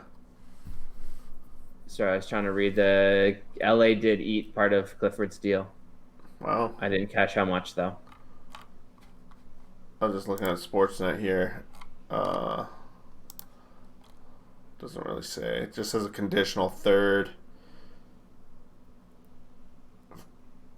They traded Columbus's 3rd round and a conditional 3rd round. Yeah. I forget which team it was. San Jose, I want to say. So the first comment, this has pure desperation written all over it. I don't think so. I think it's a great trade. I think a lot of people, and it's funny because even I want to say it was Elliot Friedman or maybe Pierre LeBrun. I think it was Pierre LeBrun. Somebody on the radio today was talking about it, and they brought up Campbell. It might have been early in the morning on the morning show, but they were talking about Campbell, and they're like, he's okay. He's a rental, whatever. And they went through a segment talking about how, like, it would be okay, but not to overpay. Yeah. And then when they came back, they're like, oh, we didn't realize that he's got an extension that hasn't kicked in yet. Like, he's got 2 more years beyond this. So you're getting a guy for 3 years. And they're like, okay, maybe that changes things a little bit. And then they started talking about it differently once that information came in that they didn't really realize. And, like, when you really look at it, like, you're getting a goalie. You're getting an NHL goalie, which has been your problem for 3 years. You just solved the problem for 3 years. Yeah. Man, this is I'm starting to understand Leafs fans don't understand because I for some reason I went into the Sportsnet comments. My eyes are bleeding already. You know what Leafs fans do? This is the line of thinking. They did what? Okay, open up Google. Search Jack Campbell. What's his stats this year? Yeah, exactly. No, that's exactly. Do you have it up? No. But I just closed my other window down. Yeah, I can open. They're not going to be good. Yeah. He's been on friggin' LA. But that doesn't matter. That's what I was trying to get at. No, I know. This is a comment. LOL. The goaltender has appeared in 57 NHL games, and he's 28. Sounds like Hutchison 2.0. Maybe even Hutch 2.0 minus. It's just like, do you even watch hockey? Here, let me make a comparison. How old is Markstrom in Vancouver? 28? Maybe, yeah. So I don't know, to be honest. I thought we were signing off soon before the trade popped up, so I closed the other computer. No, it's cool. Markstrom's 30. Markstrom's 30, and he's just Campbell's 25? 28. Campbell's 28? Yeah, that's what it says, yeah. So let's pretend that Jack Campbell is Markstrom 2.0. That's the other end of the spectrum. Now let's say he's halfway between that. Still good. Still a perfectly good backup goalie that can play 30 to 40 games. No, that's why these guys just... All of these guys, like, I've watched Campbell play. Yeah. I'm a daily fantasy player. Like, he's I use Campbell. First round pick. He'll be good. He led Team America to 2 gold medals, I think, or a gold at least silver one in the juniors. At least one, yeah. At least one, yeah. Like I'm, and when it comes to the third round picks, like, yeah, that's a little high, and yeah, you're kind of pulling it out of the system, but this is one thing that I can bring from my experience of watching the Marlies. So the AHL setup's kind of weird, obviously, and I think we've talked about it a couple times how like the scheduling's really goofy. A lot of times in the AHL, you play, Thursday, Saturday, Sunday, or Thursday, Friday, Sunday, or 3 games in 4 nights. Yeah. So a lot of the AHL teams will not dress the same lineup because like that's how guys get hurt and whatever, right? So the amount of times where I've been like, oh, I'm gonna either watch or PVR the game on Friday, and I watch, said lineup. Then I go to the game on Sunday and I see 9 new bodies in the lineup. To me, I take note of, okay, these are the different names. Oh, I wanted to see this guy or whatever. Who's that guy? I haven't seen that. Who's number 29? I haven't seen who's number 56. Like, you know what I mean? I start seeing all these names. So like back in the day, Justin Hull, I was like, this guy's a good little player. I don't know where he's come from. He was signed out of nowhere. Like, I don't know. Mm-hmm. Andreas Janssen thought the same thing. Pierre Engvall thought the same thing. Like Trevor Moore thought the same thing. Like these guys that have essentially come out of nowhere, the Leafs keep manufacturing these guys. And as far as I'm concerned, if a guy can play in your lineup, it doesn't matter where they were drafted. The Leafs went in and they signed Mikheyev out of nowhere. Free asset, you just signed out of nothing. Pierre Engvall was a 7th rounder. So if you take those 2 guys out, those 2 are your 3rd round draft picks. Oh, I totally agree. You got players now for a 3rd rounder then. That might takes 2 more years, 3 more years. The percentage of 3rd rounders that even turn out into the NHL. Like exactly. So if you want to look asset in, asset out, look at it as Pierre Engvall, Ilya Mikheyev, and Jack Campbell for a 3rd, and Kyle Clifford as a rental with his salary eaten for a 3rd, and Trevor Moore. Look at it that way. People just don't understand. Like people, yeah. But again, what was Jack Campbell's stats this year? Hold on. Let's see. 20 games played, 8 wins, 10 losses. Save percentage, goals against. 900 save, 2.85 goals against. It's like not amazing. He barely has below 300 or 3 goals against, and he has 900 save percentage. Like that's brutal on a terrible team. His NHL career is his NHL career 58 games. So the team he played on before, not much better, right? Yeah. 0.916, pretty damn good. 2.58. That's pretty solid. Solid for a backup. It's not under 9 like Hutchison. It's not over 4. I personally think it's not like, I don't ever want Georgiev, but if the price for Georgiev was much higher, like this is way better. The price for Georgiev would have been the piece we need to move for the defenseman. Yeah, it's so not worth it then. This is way better. And 100%. And like, yeah, I'm happy with this. I'd be really happy. I like Jack Campbell, so I'm happy to see him go there. He was probably my 3rd or 4th option, but not all my options were realistic. Like, for example, Robin Lehner was one of my top couple options, but it's not really realistic to think that. Like, would he have been a perfect fit? Absolutely. But it would have cost way too much, and Chicago's frankly probably not moving him. So like, Yeah. it doesn't really count as an option. So like, if you take him out, who was the other guy that I was saying? Well, Gorgiev, what I said there, it would have cost. We want to still add a defenseman. Well, we would have taken ourselves out of that market by just going to get a goalie, and then we would have been upset that we couldn't have fixed our defense. So we fixed our goalie without having to shoot ourselves. You know, we didn't rob. What is the saying? We didn't rob Peter to pay Paul. Yeah. Yeah. So like, let's let the other shoe drop. Let's assume that we're gonna make that move. Like right now, that allows them to move their second. Bracco, if they want Liljegren, if they really want the Leafs Nick can Robertson, pull in two more players still. I don't think they need to. I think maybe a depth forward for like, you know, a 5th rounder, something last minute, like a little. You don't think they need addition. 2 D-men? If they move out CC, maybe. Yeah, that's why I would assume CC would be gone. But I honestly feel like Sandin's proven that at very minimum he can play as a spare defenseman. Like he won't sit in the press box. He'll go back to the Marlies, but as a spare defenseman, I would be okay with him and Marincin looking at them as like your 4th pair, so to speak. Okay, that's fair. But there's also a guy. So have you ever heard of the name Kevin Gravel? No. So he played all over. He had some illness, whatever, and then he got signed by the Oilers. He had a really, really good stretch by the Oilers, and then I think he had mono or something like that, or some sort of really bad medical condition, and he basically had to quit hockey. He was signed by the Leafs. He came into camp, and then he played a few games for the Marlies, and he got sick again. He was diagnosed with, was it Crohn's or colitis? Yeah. Crohn's and colitis or whatever, yeah. So he just was cleared for contact last week, and then the Leafs brought him back on their practice squad for a day just to basically welcome him back. Okay, yeah, I heard this story. Yeah, so he is better than Marincin. He's bigger, he's stronger, he's more defensively sound, but he's obviously had some medical issues. So if those are behind him, that adds depth. Without needing anything, that pushes Marincin down one more spot on top of that, and potentially Sandin as well, assuming you don't need Sandin in the top 6. Yeah. So that there is adding depth on defense. So like, unless you can get 2 defensemen in the same deal or whatever, like it's not necessarily required. Unless Riley's hurt more than we think. Like if we think Riley is done until the playoffs, yes, we need to trade 2D or keep CC and add a D, and then just okay. Kick CC to the curb at the playoff. Not to the curb, Drag but him to the curb. In the playoffs.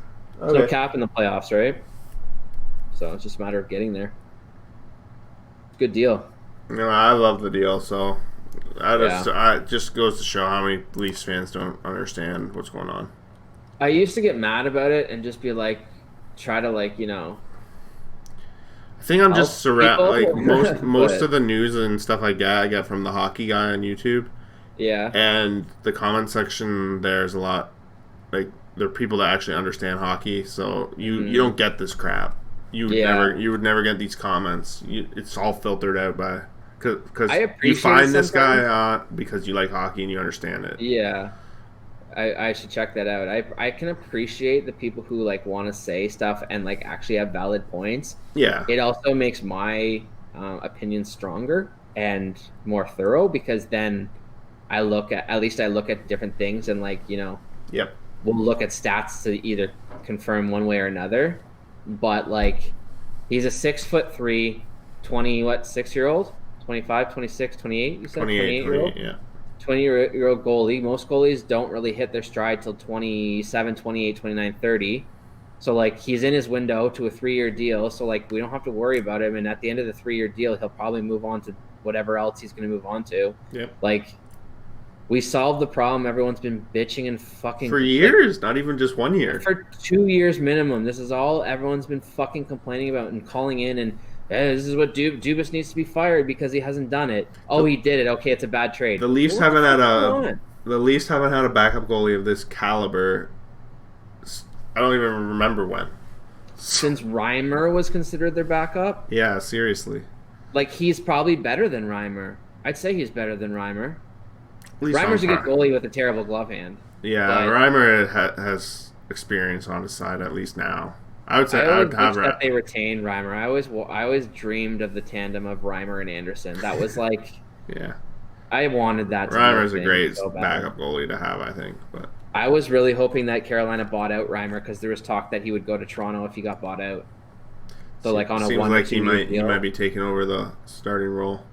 Yeah, but he's a free agent too, so I think he'll probably end up looking for like a 2 or 3 year deal again somewhere comfortable, somewhere bit of a tandem where he can. Does get anyone remember time the name Scott Darling?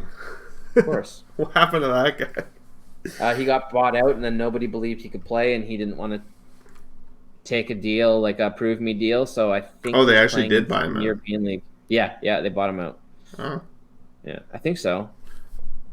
I he think was they bought great Darling. that year. No, they moved Darling to.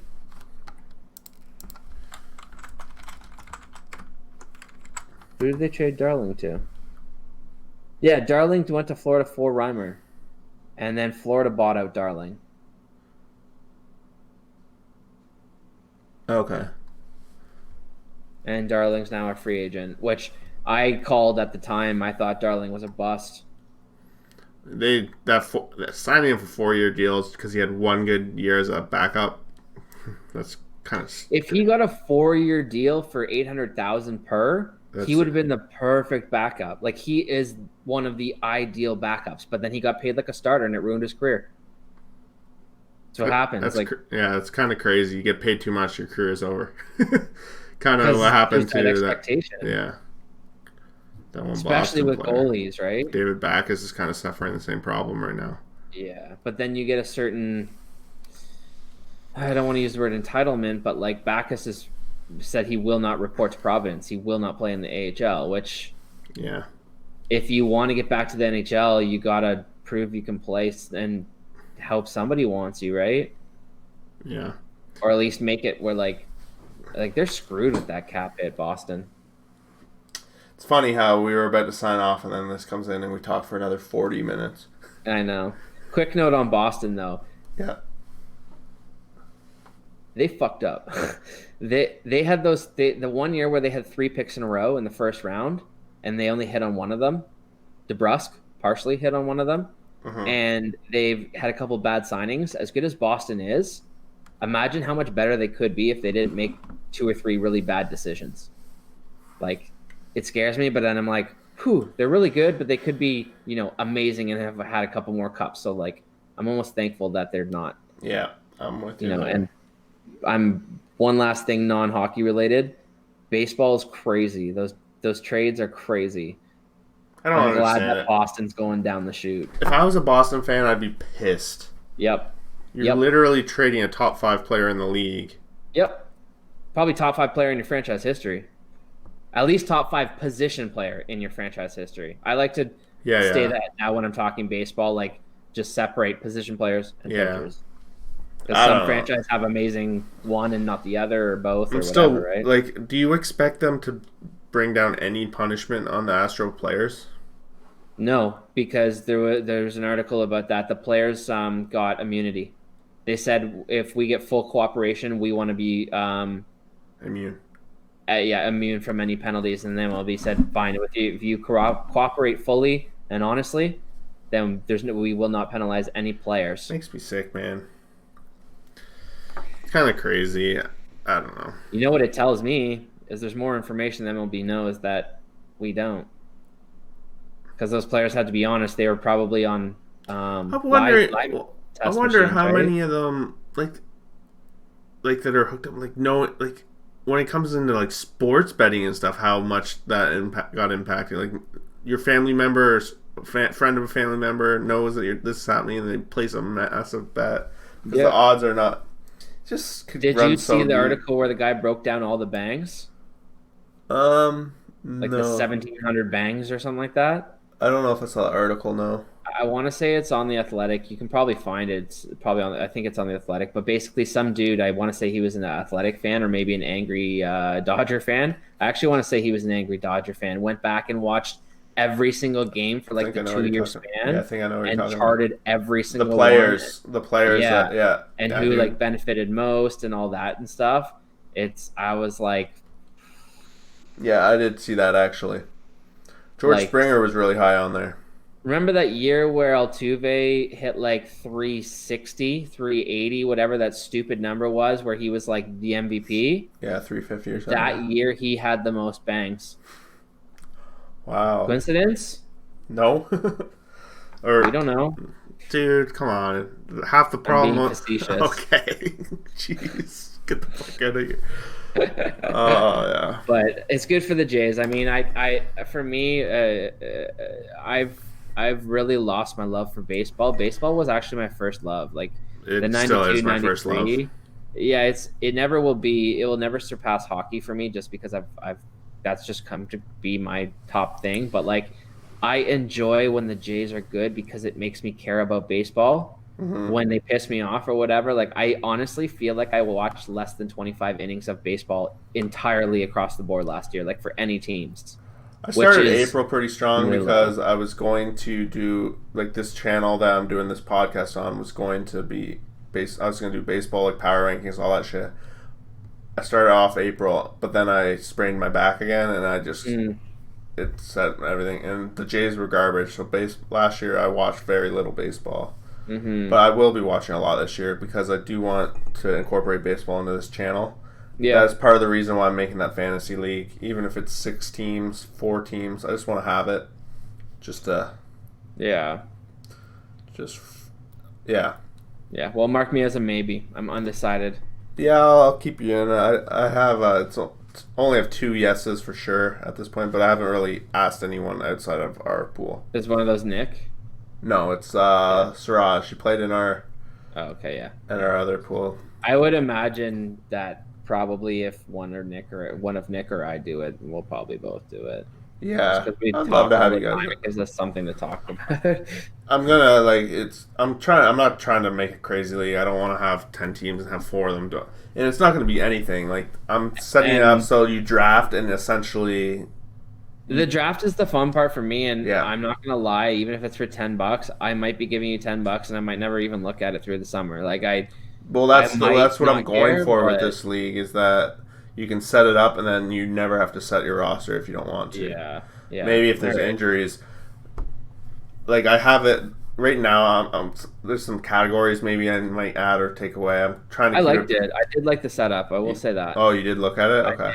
I liked it because when I first looked at it, when you didn't have like the doubles and the triples and stuff, I was like, you know what? I really like it because everyone's going for the home runs. The only thing I might add is like slugging and on. Well, I tried to make up for that by adding total bases. Yeah, I saw that, and I like that for like the doubles and the people who steal bases and stuff like that. They get counted for in that. Mm-hmm. So I really like that category. I like the setup. Maybe, I really like maybe I'm not sure if I want 2 relief pitchers. Probably yes. I don't know. Probably with the 6 teams, probably 16, 2. Yeah. And that's why I had it 4 starters and I put it to 5.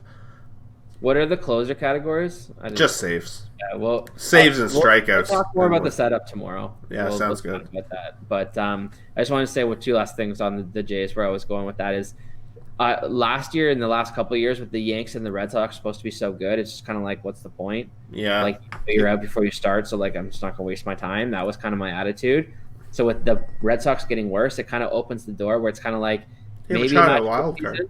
Yeah, exactly. At least the spot's open now, right? So like there's actually some light that we can strive towards. So like there's actual hope.